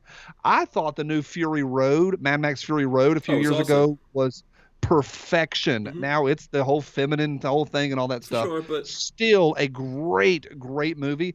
I really love the new Blade Runner visually. I didn't feel it was compelling. The story didn't compel me too much, but visually, holy smokes, Hank, what a beautiful movie. Plus, I love the classics. My son is 17, he's almost 18, and that dude is voracious in movies. And so I've been able in the last 4 or 5 years going through the classics. Alien, still fantastic. Oh, that's an amazing movie. Alien. Predator, yes, still good movie. Perfect. Best Arnold Schwarzenegger movie ever. His best acting because he didn't say anything much. Was Predator? You like Predator? I like. I think that's his best acting he did in a movie. Get to the chopper. But there's parts in that movie where he's really scared, like where he's hiding in the mud and all that kind of stuff. Stick around. Yeah, it was like that's really good acting, I think. And I like Schwarzenegger movies, even some of the bad ones. You could not be more wrong in that's being his best movie as far from an acting standpoint. I'm going to go with Kindergarten Cop. The levels and the highs and the lows. We see a dramatic performance. He opens with a killing scene where he messes up the hoodlum big time, but then he has to show the tender and the soft side. Okay. We see a full, if you will, eclectic version of Arnold Schwarzenegger. Yeah, a real story arc. No, that was a good movie because it's tough to act with kids. One of his be clear, he can't act worth a flip. No. I mean, this is Arnold we're talking about. One of his worst acting movies, but I really love it, is oh man, I can't believe it just popped right out of my brain. It's the movie inside of a movie. What is that? There's this movie where he was a movie character and he came out of the screen. What are you talking about? This movie does not exist. Last Action Hero. Lola, I've never seen Last Action Hero. The summer that came out, I know, hang on. The summer that came out, I was working for the Boy Scouts, and every movie, I was away at Boy Scout camp the entire summer. Everything, and back then we didn't have reruns, and life just moved on, and 18 months later I was in college. And everything that came out that summer, I still haven't seen. Not a single thing from that summer. Oh, Last Action Hero is a classic. It's up there with Space Truckers to me, which is I like terrible movies. Because I'm into filmmaking, so I love a terrible movie, right? Because you can look at the movie, enjoy it. I'm a huge fan of Fifth Element. Look at Fifth Element like a couple times a year. Fifth Element's fantastic, and I know that a lot of guys, they're all into Lilo because she's easy on the eyes. But Bruce Willis is a bad A in that movie. He is fantastic. Yeah. That is quintessential Bruce Willis. He's playing the same character as John McClane. It's the same down and out ex-cop or whatever, sort of a tough guy, sort of a regular guy. Yeah. But it's Bruce Willis at his best. It's the same character. Who taught you how to negotiate? That's good. That is some good stuff. Tiny Liston. What's his name? Oh man, I forgot. what's the name of the comedian that was in there? Chris Tucker was in there. That was pretty Chris funny. Tucker is so good in Yeah, that movie. but he hated that movie. He thinks, he thinks that they messed him up doing that movie. But I thought that was a really good movie. No, Chris Tucker, and I know that he got booted from Hollywood for almost 20 years until Silver Linings Playbook, but he had a nice little run there with Fifth Element, and then of course both of the Jackie Chans, not the 3 Jackie Chan movies, but the 2, Rush Hour and Rush Hour 2. Yeah. Fantastic, and then of course he's Beaumont in Quentin Tarantino's Jackie Brown. Yes, I think he's a good actor. I like him. I think what happened to him is he got very religious. I think Friday kind of messed him up for certain things, right? In terms of, he got taken advantage of, but he blew up after that. And at one point, he was the highest paid actor in Hollywood, and then he got very religious. Gone. Yeah. I don't think there's anything wrong with him going the religious route. I think things just got crazy for him, and then he stopped trusting filmmakers and all that kind of stuff based on some things that happened in the past. So the guy who did the Jackie Chan movies, I can't remember his name. I think it's Brett Ratner. That's the only person he wants to make movies with, but we've seen him do small roles. So Lola was asking about Raised by Wolves. Has anyone seen that? I think Mac is into sci-fi. He said he was waiting for that to come out. I did look at. They put out like 3 episodes of that. Do you look at a lot of this stuff, or since it's something that you do? You mean do I look at a lot of what? Do you look at a lot of sci-fi things? Are you? Oh yeah. Okay. I don't have like a genre that I like. The older I get, the less I like romantic comedies, unless they're really good. Like I've seen some great romantic comedies, and I mean, just some of the classics are classic rom-coms for a reason. Okay. So I'm moving a little away from that. I like period pieces the older I get. I love Westerns more. The older I get, the more and more and more I like Westerns. I had a 1-hour conversation last night just about the movie Unforgiven, 1992 with Clint Eastwood. Clint Eastwood, yeah. And but sci-fi, I'm not really big, Hank, on one genre versus another. It doesn't matter. If it's a good movie, it's a good movie. Now, currently, we're in an era right now where they're making these big budget space movies, and we're moving with Ad Astra with Brad Pitt. I thought that was I haven't masterful. seen that yet. I haven't seen it Oh, yet. geez. I just got chills. Really? And it's a big budget movie, a little like Interstellar was big budget. But I thought Ad Astra was different. Like, I really thought it had a story. Plus, I just freaking love Brad Pitt. I mean, say what you want. I love the guy. Gravity. I thought Gravity a few years ago with George Clooney. Yeah, it wasn't that George Clooney and what's her name? Speed. Yeah. Man, I always forget her name, but I know her because basically that's Michael Jackson. What? People don't realize it, but really Michael Jackson fully became a woman. Yeah, Sandra Bullock. Lola's reminding me. You don't realize that? You didn't know about this? Don't I realize what? Go what on your. Do you have your phone right now? Go pull up Sandra Bullock, Michael Jackson. I've said this many times. Go search Sandra Bullock, Michael Jackson side by side. Just go do that. We'll all do it as a exercise right now. Everyone, go pull up Sandra Bullock. I'm getting angry before I even type this in. And how dare you look up Sandra Bullock, Michael Jackson, same person, and then go to images. Boom! Boom, people! Boom! I hate you so much. Hey, you were dead to me. You were dead to me for 10 seconds. Same person. If someone is so, like a year or 2 years ago, people got really mad because there was some kind of movie and the person playing Michael Jackson in that movie was a white guy. And I was like, look, they did the wrong thing. They should have gotten Sandra Bullock because she is Michael Jackson. I hate you so much.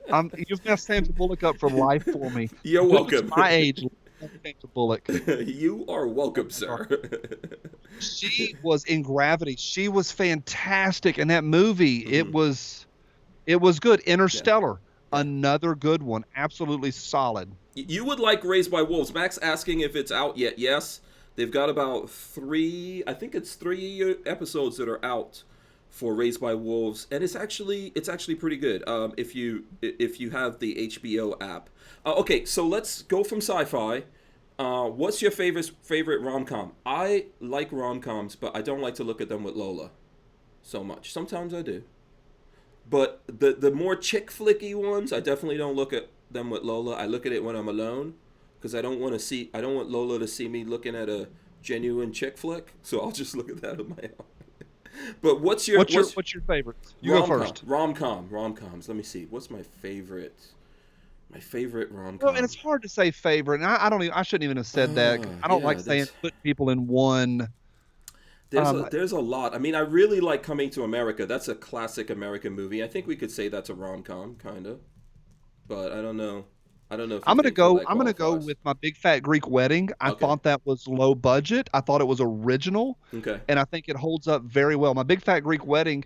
Rita Wilson, Tom Hanks's wife, Rita Wilson. She's the one that found it and produced it and brought it to the big screen. So I think that's okay to choose that one. I like a lot of the standards. I mean, the standard rom-coms are funny for a reason. Yeah. I'm trying to think of like more modern rom-coms that I could say. I don't know. They've gotten kind of let's see. What's a modern one that I could probably tell you if I like it or not. I thought Bridesmaids was a little bit funny. Bridesmaids, yes, that was funny. I'm trying to think of what other rom-coms that are out there that are like real big standouts as rom-coms. This is an old one, but When Harry Met Sally, that's a classic, and it's a classic for a reason. Yeah, that's one I could only watch like one time. So Jim Carrey, I think, did Me, Myself, and Irene, and I know a lot of people don't like Jim Carrey. He's really gotten crazy. You can separate the artist from the artwork. That's a funny dude. Me, Myself, and Irene. I thought that was funny. That's kind of a rom-com. Are my ideas of rom-coms off? I think you're 0 for 2 on defining rom-coms, but that's okay, Hank. You know what? Did you ever see Me, Myself, and Irene? Here's what's interesting. My wife was at a stoplight in 1999. We were living up in Vermont, and she was at a stoplight, and the dude next to her in the car was having a seizure, like going crazy, going wild. And she looked over and she goes, "That looks like Jim Carrey." And then she looked again. She goes, "That's Jim Carrey." And there was this massive rig on the side of the car. He was literally sitting there in traffic, driving himself, filming Me, Myself, and Irene. It all made sense. She got home and she goes, "I think I saw Jim Carrey." I said, "They're in town right now filming Me, Myself, and Irene." So they filmed it in our town in Vermont that summer. So, yeah, now that's what we would call a black comedy. Very dark. That is a dark. We can't consider that a rom-com? You can. I mean, the genres blend. It's okay. Max says, "Why are we watching rom-coms?" My rom-coms have to have some kind of mix of apparently, apparently Hank is not watching rom-coms. He watches. What you're calling a rom-com is a chick flick. I'm sorry. Yes, that's a chick flick. It's a romantic comedy. You're thinking it's not like romper stomper comedy. Hank Strange, you don't know what a romper stomper comedy is. He's like, Die Hard. That's my favorite romantic comedy. What was the Brad Pitt, Angelina Jolie rom-com that was out? That was Mr. and Mrs. Smith. Yeah, Lola had it too. Mr. and Mrs. Smith. That's a rom-com. No.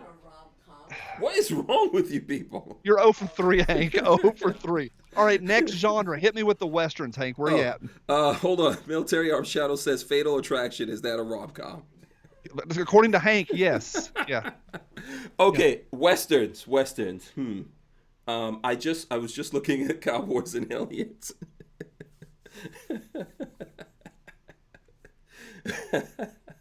Okay, The Good, the Bad, and the Ugly is my favorite Western. That's my favorite. Ecstasy of Gold, the song "Ecstasy of Gold" in the final scene in the Mexican shootout in the graveyard. Yeah. Name me. I get chills just thinking about that song. Yeah. If you're gonna shoot, what's my favorite line? If you're gonna shoot, just shoot. Shut up and shoot. That's so good. Oh my gosh, what a powerful movie. Yeah. But what do you think is a top Westerns out there? I've seen a lot of Westerns. So the remake, I've seen The Magnificent Eight, and I thought that was a really good movie. The remake of Magnificent Eight was not as good, but I liked it because my friend Sam Andrews of Andrews Custom Leather made all the leather holsters in that movie. And he makes a lot for a lot. I've tracked his career a little bit. He makes a lot for a lot of like serious stuff. Yeah, a lot of big movies and stuff like that. A lot of big movies. And when we saw that movie in the premiere, we went to St. Augustine where he's at now. and he actually came into the theater to watch the movie with us, all dressed up in cowboy garb. And the people in the theater would not stop talking to me after that. Really? They're like, "Who's that guy? How do you know that guy?" They just kept going on. But we made plans to actually meet there and look at the movie. So Lifestyles of the locked and loaded. Yeah, he's pretty. All right, yeah. they're rolling in here in the comment section. The Outlaw Josie Wales whooped him again. Josie, classic, 2 thumbs up. Tombstone, big thumbs up. Lonesome Dove, Old Yeller.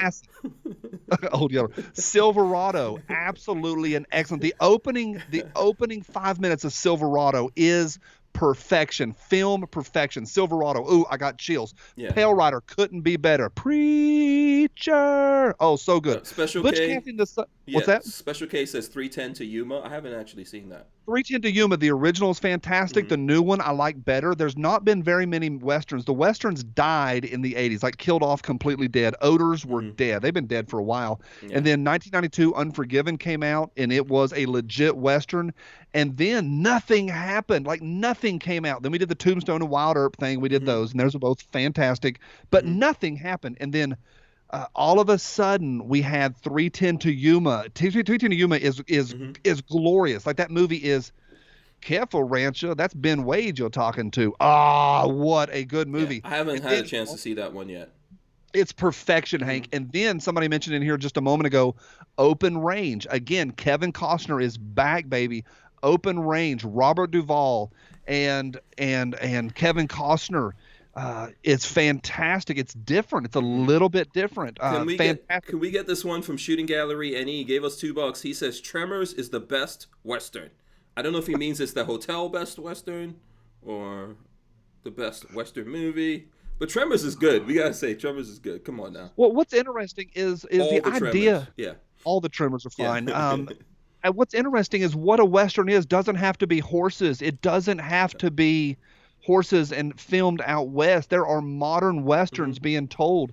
Yeah. Maybe the movie Drive, which I think is glorious. Holy smokes, Drive is good. But there's a lot of movies like that. I mean, Han Solo is maybe the greatest cowboy ever. He just happens to be in science fiction. But that dude is a cowboy. He is a gunslinger if there ever was a gunslinger. So I don't like the idea of it's just a Western. Now, here's what's interesting.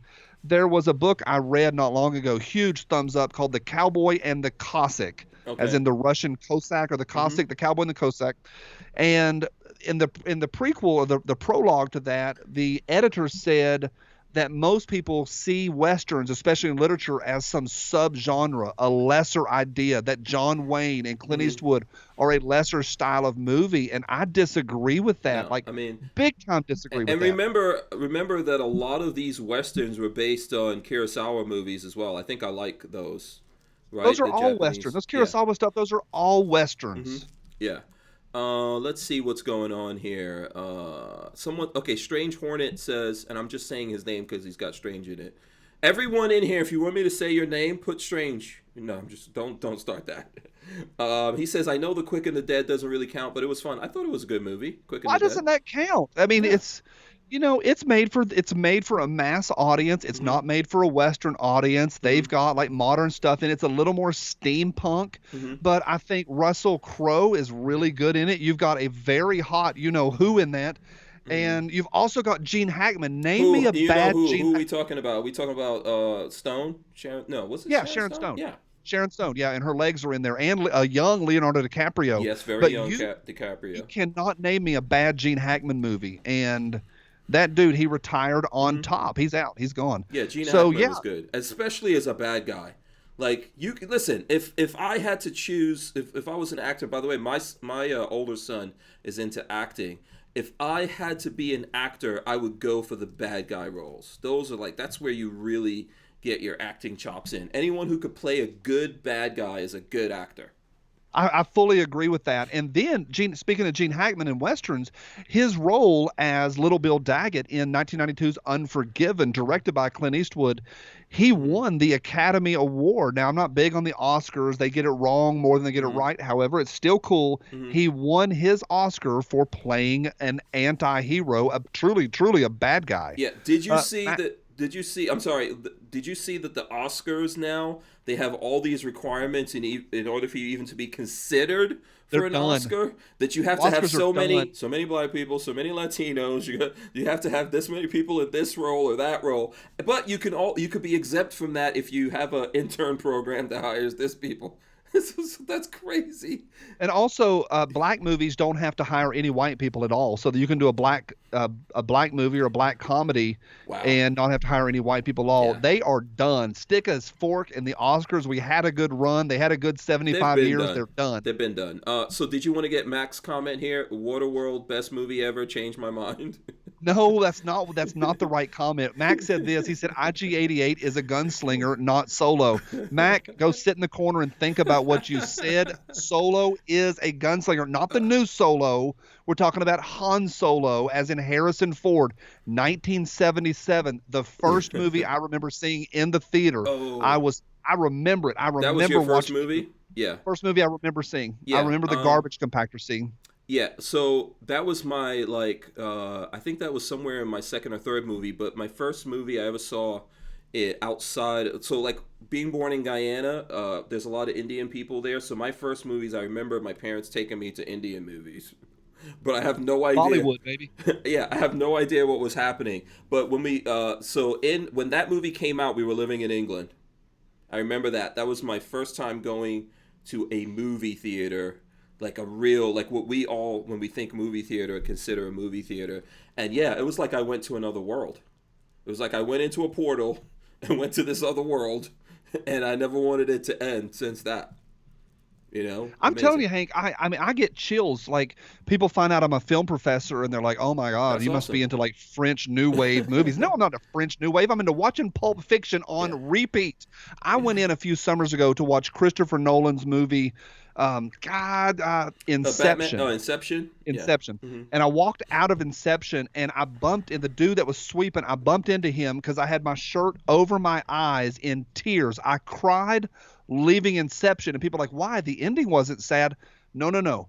I literally cried because I knew that I would never see that movie again for the first time. I watched that movie in awe. I'm telling you, I went back the next day with my dad. I cried on the way out of the theater just because it's that magical. I went the other night and saw Written on Bathroom Walls. It's a movie for 14-year-old little girls. I took my daughter, and I still got excited over the popcorn and all that stuff. I had to watch some teenager kiss another teenager, but still, I feel you. I get excited, and I think that's the cool thing about gun guys. Like, guys are getting also the chat comment went section. crazy just now. Yeah. Yeah, you're talking movies. We all connect with this stuff. All right, let's talk guns in movies. What's one of your favorite portrayals of guns in movies? Doesn't have to be realistic.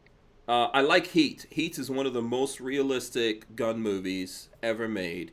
Like you said, so Heat is such a good movie that I cannot easily watch that movie. She's got a great ass. But you understand what I'm saying? Like, that movie is so real that when you watch it, because I think to enjoy movies, you have to suspend your disbelief. And when you watch that, you really sink into that. And there's so much. It's so deep, so complex. The shootouts and all that kind of stuff. I mean, it actually really gets your heart pumping to even watch that movie.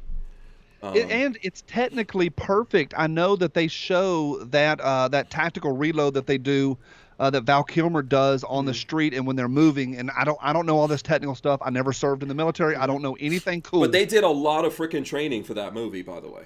I understand they use that movie for training currently today, in the military. Yeah. And that was before John Wick, which are good gun movies, but it's before John Wick. When I was at Thunder Ranch a couple weeks ago, name drop, we sat around the campfire and we're sitting around the kitchen table one night and we talked about Heat and guys that really do this for a living, not morons from Appalachia, but they were talking through that movement that Val Kilmer's character and Bob De Niro's character are doing as they go through the street. And apparently it is flawless. So I love your choice. You mention a solid gun. I've never been in the military, never been in law enforcement. I grew up in, believe it or not, even though I'm a nerdy kid, I grew up in the hood. And, I could tell you something. The people who are deliberate in life, this is like a life lesson. There's deliberate men and accidental men. The deliberate man statistically will always win a fight. I remember as a kid, I was across the street when this happened.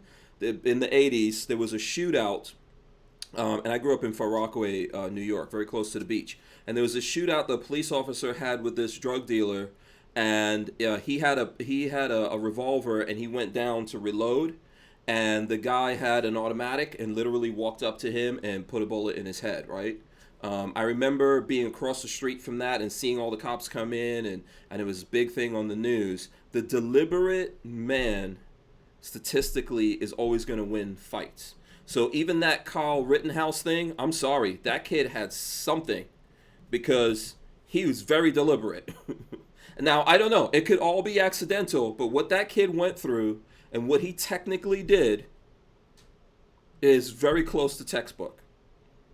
So I think that, when we think about that, when you look at that movie, you see it. These guys are deliberate. And I keep telling people, so for example, our guest last night said that we're in a war right now. And I told him we're not. If we were actually in one, you would see a completely different thing. And if the real dudes out there that actually know how to do this and are deliberate, and I'm not saying they're all ex-soldiers and all that. There's some gangsters out there that are really deliberate about what they do. If we really went there, we would very quickly get rid of all those accidental people. Probably me. Maybe you. But I'm gone. I had a nice life. Had a good run. Well, if we see some deliberate people out there fighting a war, different scenario, my friend. So I think it's very important when you see things like that to think how heavy and intense this can be. And in the middle of that, there are dudes, not a lot of people on the face of this planet, but there are dudes who can have bullets whizzing over their heads. I don't know if that's ever happened to you. But, they can have bullets whizzing over their heads, whizzing past their ears, and still think and be deliberate about their actions. That's really, it's something. So, and it should scare the crap out of you. So, I'm going to take a hard pass on bullets whizzing in the room. All right, Hank, the comment section has done great. The viewers have done fantastic tonight. Right. They have crushed that thumbs up. It is now your job with enthusiasm to give me some full on with your full urban voice. White Sugar Daddy. You just want me to say that? Well, you got to. You might want to add something to it and be a little more colorful. Do I have to say Mac is my white sugar daddy? Is that good? I think you just did. I don't know if that's good enough for you. That's nice. Max says good job to everybody. No Country for Old Men. That was a good movie. Yeah, and that's a Western. I mean, I've had conversations about that. I've taught that film before. I've sat down with students and really broken that film down. Not in a dorky way. Well, it is in a dorky way, but maybe not in a film professor way, but just in saying, hey, this is cool. Why is it cool? Yeah, it's really, really good. I know that people complain about his suppressed shotgun isn't, tactically accurate or technically. It's just a cool movie. I do think this, Hank. Let me tell you what I see. What you think. When you look at bad guys in movies, who actually frightens you? And there's not many, I think, truly scary bad guys in movies. I think Hannibal Lecter was frightening. I think he was at the time. I don't know if that stands up to frightening today. He's still creepy. He's still very well done. Yeah. I think Colonel Hans Landa from Inglourious Bastards was genuinely frightening because he is controlled, to your word, purposeful. I think he was frightening. I think Anton Chigurh, the character from No Country for Old Men, you imagine having that dude coming after you. He is going to find you. That's like Fred. Okay, do you remember Nightmare on Elm Street? when I was younger, that was scary, right? Freddy would be scared. Freddy, Jason, all those dudes will be scared of that guy. If you think about it. I'm trying to remember. Go ahead. What do you think about my comment of Hans Landa, Inglourious Bastards, as a bad guy on level with Anton Chigurh? Because he's the Nazi guy that read when the guy put up Nazi guy. Yeah, he put up the hand, he didn't count 4 properly or something. What was it? Because that was the same movie. Right. This is the older dude that was in charge of everybody. He was the one that was in charge of all the Nazis. He was in the opening milk scene. It's Christoph Waltz is the actor. Okay. He's the same dude that played the good guy dentist in Django. I just think him as a bad guy, not just because he was a Nazi, but because he was organized and precise. Yeah, I would have to go back. I would have to go back and look at that. Is it Mads Milken? Am I pronouncing his name properly? Or Mads Milken? Do you know who I'm talking about? He played. He played Hannibal. That guy's scary. He was scary in Casino Royale, and I thought he played a very good bad guy in Casino Royale when he had Yeah. the blood coming out of his Yeah. eye. Yeah. Um, Um, yeah, that's a good bad guy. Yeah. So I can't remember the name of the general, but in Avatar, the movie Avatar, not the like little kid flying around with the triangle on his head. The other Avatar movie, that general in there that was, you remember there was a general and he was using the mechs and all that. That guy scared I haven't me. seen it, and No? I refuse to see it. Why? Nope. Why you didn't see that? Because it's the biggest movie of all time, and I think Oh. just because I'm a rebel, I refuse to see the #1 movie of all time. Should I see it? I I'm think, a rebel. I think it was a good movie. But that guy played a good, convincing, scary bad guy. He was like an old general, but he was buff. You got to be afraid of that old general who's still out there training. It's the only guy I know like that is Lola's brother. He's in the army and he's still out there early in the morning running and all that nonsense. Rutger Hauer, speaking as an old ripped up dude, Yeah, Rutger in Blade Hauer Runner. in Blade Runner, Yeah. like so many tears in the rain. Like that is a scary bad dude. Yeah, even the new Blade Runner, with that wrestler guy that's now big in Guardians of the Galaxy movies. He was a good character. He wasn't a bad guy in there, but that was a good role that he had, even though it was just in a small part of that movie. I don't know if you saw that. I did Yeah. see that, and I thought he was fantastic. He was a little bit of a throwaway piece for him, Mm-hmm. unfortunately. And what's funny is I don't think he's going to have quite the dynamic range of Arnold Schwarzenegger, No, or maybe not, but he's gonna be in Dune. he's going to be in Dune.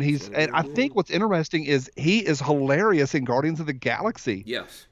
Good writing. They used him as an instrument and a tool perfectly in Yeah. that movie But because he's not. Is it Tim Gunn? Is that the name of the director of the Guardians of the Galaxy? Something Gunn. I'm not sure. Yeah, I think it's Tim Gunn, but he's a good director. Max says Pee Wee Herman is a scary. What is like? We don't know. Yeah, he's probably. I've seen him play. Actually, you know what? The guy from Pee Wee Herman was in the Batman movies because he played Cobblepot's father. Remember that? The Penguin. I don't know. Did you ever see the original Batman Yeah. movies from the 80s? Yeah, of course. So did you see the one with the penguin? That what's Of his name course. was the penguin? Danny DeVito. In the beginning of that movie, Pee Wee Herman is his father. Oh yeah, I've got it pulled up right now. Yeah. Yep. Pee Wee Herman's his father. So that's my response to Mr. Comedian over there. Dave Bautista. People are saying Dave Yep. Bautista. So there you Batista, go. yep. Yeah, he's. I liked him, and he was also good in that. He was in that same James Bond movie, wasn't he? Because that car Yep. was amazing. That what was it? A Jaguar, I think, or Aston Martin, something or other. That Speaking of the new James Bond that was supposed to come out in April, they are about to release it. It's coming out in September. No Time to Die. I'm excited You're about it. excited? Do you like? Yeah. Do you like? What's his Daniel name? Daniel Craig as James Bond. I love Daniel Craig as James Bond. I think Casino Royale. My son and I have this group of movies that we call perfect movies. I think it's not, it's not Citizen Kane. It's not The Godfather. We're talking about movies that just couldn't be done any better than with the script that they were given. My favorite all-time perfect movie is a movie with Robert De Niro and Edward Norton called The Score. It's a heist movie. Good movie. It's flawless. Yeah. It's flawless. Now, it may not be the best movie ever, but it's perfect. I think Casino Royale falls in that with that script that they had. I just think I get chills thinking about that movie. I've probably seen it 15 or 20 times. I can tell you where I was when I saw that movie the first time. I can show you the seat I was sitting in. It hit me that hard. Where are you at with the new James Bond? I do like Daniel Craig. I didn't initially like him because he kind of brought caveman to James Bond, and I'm more of like a Sean Connery, James Bond kind of guy. So to me, I think Sean Connery was my #1 James Bond, and Pierce Brosnan. I didn't really like Roger Moore, but he was okay. But Daniel Craig grew on me, and I think that caveman James Bond idea was amazing to me, and I. Well, it kind of came out of, this is my theory, it kind of came out of Road to Perdition with Paul Newman and Tom Hanks, and Daniel Craig played the bad guy in that movie, or one of the two bad guys, and that's when he played against type. He moved across type. He was playing the brooding, scowling, scary. I think it was a good move, Hank. Like, we're sitting here in 2020. He's a good actor. Did you see Knives Out? Knives Out. Now, I thought Knives Out was a perfect movie. They are already getting ready to do the next one. I think don't hold me to that. It's a perfect movie. It got all the awards. It got all the acclaim. It's a 99 or something on Rotten Tomatoes. I loved it. I loved it. I loved it. I think Daniel Craig was a miscast. Really? I thought his accent was weird. Just weird. So why did they what about the other movie that he recently did? I can't remember the name of it, but it was about these guys escaping from jail and robbing like NASCAR. Someone out there is going to remember the name of this movie. Oh, yeah. I saw that.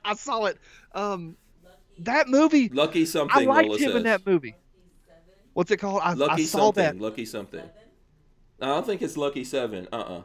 Lucky Logan. Logan Lucky. Lucky Logan. Yeah. Not the greatest movie. If you keep your expectations low, you will enjoy Lucky Logan. Different. A little different. I think he's a good actor. And by the way, he was in one of the what is the movie with Angelina Jolie where she was playing the treasure hunter chick?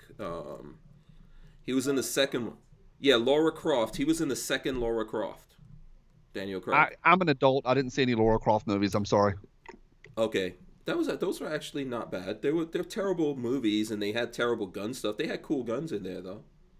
You were talking about cool guns. No. Ed Norton, by the way, the best Hulk. Prove me wrong, right there. Ed Norton, the best Hulk. Did you see him in? I'm not going to disagree with that. Did you see him in Birdman? I didn't completely see. I did, but I didn't. Birdman is one of those movies I didn't finish. It's bizarre. It is Inarritu, so it is freaking bizarre. Yeah. And then Inarritu also did another good gun movie, interesting gun movie, because you got all the flintlocks in there. Was The Revenant with Leonardo DiCaprio. Did not see that one. I read the book and I watched the movie. It's got a lot of flintlocks in it, so I think flintlocks are kind of cool. Yeah, I probably am going to watch that one day, but there's certain movies that are so dark that I have to be in a very good mood or in a very bad mood to actually It's a Western. Watch. Yeah. It's beautifully shot. I mean, anything within Inarritu is going to be so beautifully shot. It's going to be worth it. There's a shot Once in there. Once you tell me Raped by a Bear, I don't want to see the movie anymore. I wasn't raped by a bear. It wasn't like that. It's worth. You can get past it. But it's just beautiful. It's beautiful, and the guns in it. Big Cliff is saying Eric Bana best Hulk. No, sir. No. Stop, Big Cliff. You need to log off right now. You're kicked out of here. Motorboater says Ed Norton Fight Club. Ed Norton is a great actor and a pretty good director. He gets into a lot of trouble because he takes over movies that he's in. And he also faded later in his career. Like we were talking, a friend of mine's really into movies. He's a colonel in the Marine Corps, and he's one of the smartest dudes. If he mentions a movie, I watch it. And we had a conversation 2 nights ago over text that we were saying who's the best of this generation acting. He, of course, is going to go with Leonardo DiCaprio. I don't think you can argue that now that Philip Seymour Hoffman is dead. And the best acting? I said, what about... Well, of this current group that's going through, and it's arguable. Leonardo DiCaprio is arguable, and I said, "What about Edward Norton?" He said, "No, he faded in his career, like American History X, fantastic, Fight Club, fantastic. He did some great stuff early on, but then he got into trouble because so I think one of the things in Hollywood is if you become the reason why movies don't get made." He's trouble on set. Yeah, then they don't want you, and I think that's the problem. I think he is a really, really good actor, but it's very tough for people to cast him because once he gets in there in that movie, he doesn't. He's apparently he's trouble on set. Like Angelina Jolie did not make a movie for 12 years that she did not produce herself, and because she's a nightmare on set. And if you shut down and move the entire schedule back 30 and 40 and 50 days because you won't show up to act. Sorry, they're not going to hire you. So that's tough. But I love Edward Norton. I mean, I really do. Now, here's a question. Andy also asked me this, the Marine Corps colonel. He asked me this. What's Brad Pitt's finest acting? Not his best movie, but his finest acting. Because the dude has got some chops. I know there's a window that he kind of always plays, and then there's some that are way out there like Snatch and do you like Dogs? He's got other characters that are way out there. But what's his finest acting? I did like his role in wasn't it Lock, Stock, and Smoking Barrel? I liked his character. Snatch. You're talking about where he was the boxer? Was that Snatch that he was the boxer? Okay, Snatch. I did like that. Was he in that movie Mr. Black or What was the movie? Meet Joe Black. Meet Joe Black. Was he in that Yeah. movie? Yeah. Yeah. I don't know. There was He was something. dead. Yeah, there was something weird in that movie, but I never saw like Benjamin Button or any of those things, so it would be tough for me to figure out something that I think he was in that was just like a tour de force of acting. I just like him because he's just a likable dude. I love him as well. I know his political leanings are Someone said nonsense. Yeah. Legends of the Fall. My son watched that just last night and loves it. Uncle Andy made an entire. Guns and Gear said 7. I couldn't watch that more than once. What's in the box? What's in the box? What's in the box? Oh, hey, Guns and once Gear. you Didn't know see, Fluke was in that's here. a movie. I hate movies that I can only watch one time. Detective. Oh, you can watch that again. No, I don't want to watch that again, dude. It is so good. No, I don't. Uncle Andy made a case last night for Brad Pitt's finest acting to be we're just talking about it. Edward Norton. Okay. Brad Pitt. What was Edward Norton in Fight Club. Fight Club. And, Yeah, that him playing was good. Tyler Durden. Yeah. He had some highs and lows, and he was truly frightening in Fight Club as well. Mm-hmm. And I think that's and I started thinking about it. I was like, that's really hard to come against. We're getting Interview with a Vampire. Oh, he was good. No, he was good in the Ocean's movies. He was good in the Ocean's movies. He's fantastic. Armament and Axes. Log off. You're out of here. You're done. Your privileges Interview are done. with a Vampire. Done. You're out. Guns and Gear's laughing at us. You know. Well, yeah. He's that dude that would like 7 and probably watch it over and over again and not like. I watched it over and over again. Oh, I love can't. 7. I don't know. I can't. Oh yeah. Yeah. I don't know if I could Brad do that. Pitt in Inglorious, I think is fantastic. That's good. That was a good movie. Giorno. Yeah. Gorlami. How about was he in Stares at Goats? The Men Who Stares at Goats. Yeah. Was he? I'm trying to remember if he was in that movie. I don't know. I watched that. I'm trying to. Ewan McGregor was the face in that one. He was the good looking. He was in one of those kinds of movies. Well, he was in the one where he was like that fake war machine, where he was the like the general, and he was headed to Iraq to take over. And he was war machine. There was one of those movies that he was in. It probably wasn't Stares at Goats, but it was one of those that he was in that he stumbled across something, and he was just really stupid in that movie. He played like a real stoner type of character in that. Well, movie. He was a stoner in Yeah, I know exactly what you're talking about. You're talking about the Coen brothers. Burn After Reading. Burn After Reading. Yeah, Burn After Reading. Coen brothers, yeah. Yes, that is one of my favorite Brad Pitt Dude, can I ask you characters. something? Cool. How did we burn? Did we burn an hour talking about movies? You think this is a Schwinn? Is this Osborne Cox? I've got your stuff. The security of your stuff. Leo P30SK says I liked him in Troy too. He was good in Troy, actually. Troy was good. Mm-hmm. Troy was the opening scene. You talk about how do you introduce a character? Yeah. Like the moment you introduce a character, he was a deliberate fighter. He was the character goes back to what we were saying. Very deliberate fighter, scary. The opening when he comes across that sand to fight the big dude and gets him right in the neck. That big dude that he fights in that. Yeah, he just did one move. Done. That dude is also the big giant dude in Fury. I had a baby brother, and he was perfect in every way. Such a good movie. World War Z. Someone says World War Z. Yeah, okay, I'm all right with that. Yeah. 12 Monkeys. You got to snap a lot for 12 Monkeys. That's Brad Pitt's character with his hand. Yeah, and Bruce Willis was in there. I totally forgot Brad Pitt was in there. He's in there. He's a crazy dude. True Romance. Great. Yeah, great one. I'll give you some Brad Pitt trivia. Do you know that? Do you remember Mike Tyson was married to? I forgot. Like when Mike Tyson was really famous, he was married to that chick, Robin Givens. You remember that? Robin Givens. Yeah. Yeah. So Brad Pitt was hitting that, and and Mike Tyson found out about that and was looking for Brad Pitt. Because I've seen him talk about it, that he almost got killed by Mike Tyson. Here's a fun story. When Mike Tyson went to prison, I was working with this group that was going into prisons and like giving guys a good day. It was with the music team. We went in and played music for the guys. Mm-hmm. Mike Tyson was in the prison. We went into him. It was the first time in that state prison they released all the level 3s and all the level 4s to come into the out. Mm-hmm. And I was on the floor with those guys or out in the yard with them all day. 8 hours I spent with those guys. And I was 19 at the time. Mm-hmm. And Mike Tyson didn't come out to join us. No? I could have been I was in prison with Mike Tyson for a day. Yeah. But he didn't come out and see us. Yeah. So you didn't see him. And I wonder if they let him have tigers in there. Probably not. They probably didn't. Carol Baskins. Bleeping Carol Baskins. Yeah. A river runs through it. Yeah. Good one. We've got a minute. What do you think about Carol Baskins being on Dancing with the Stars? Go. Bleeping Carol Baskins. I know her husband's dead. She fed him to the tigers. Dancing with the Stars. Yeah. I like Dancing with the Stars. It's a train wreck. It's hard to look away. Insanity. We actually went through this show and talked a lot about guns, but it was awesome. I didn't even know it's 9:00.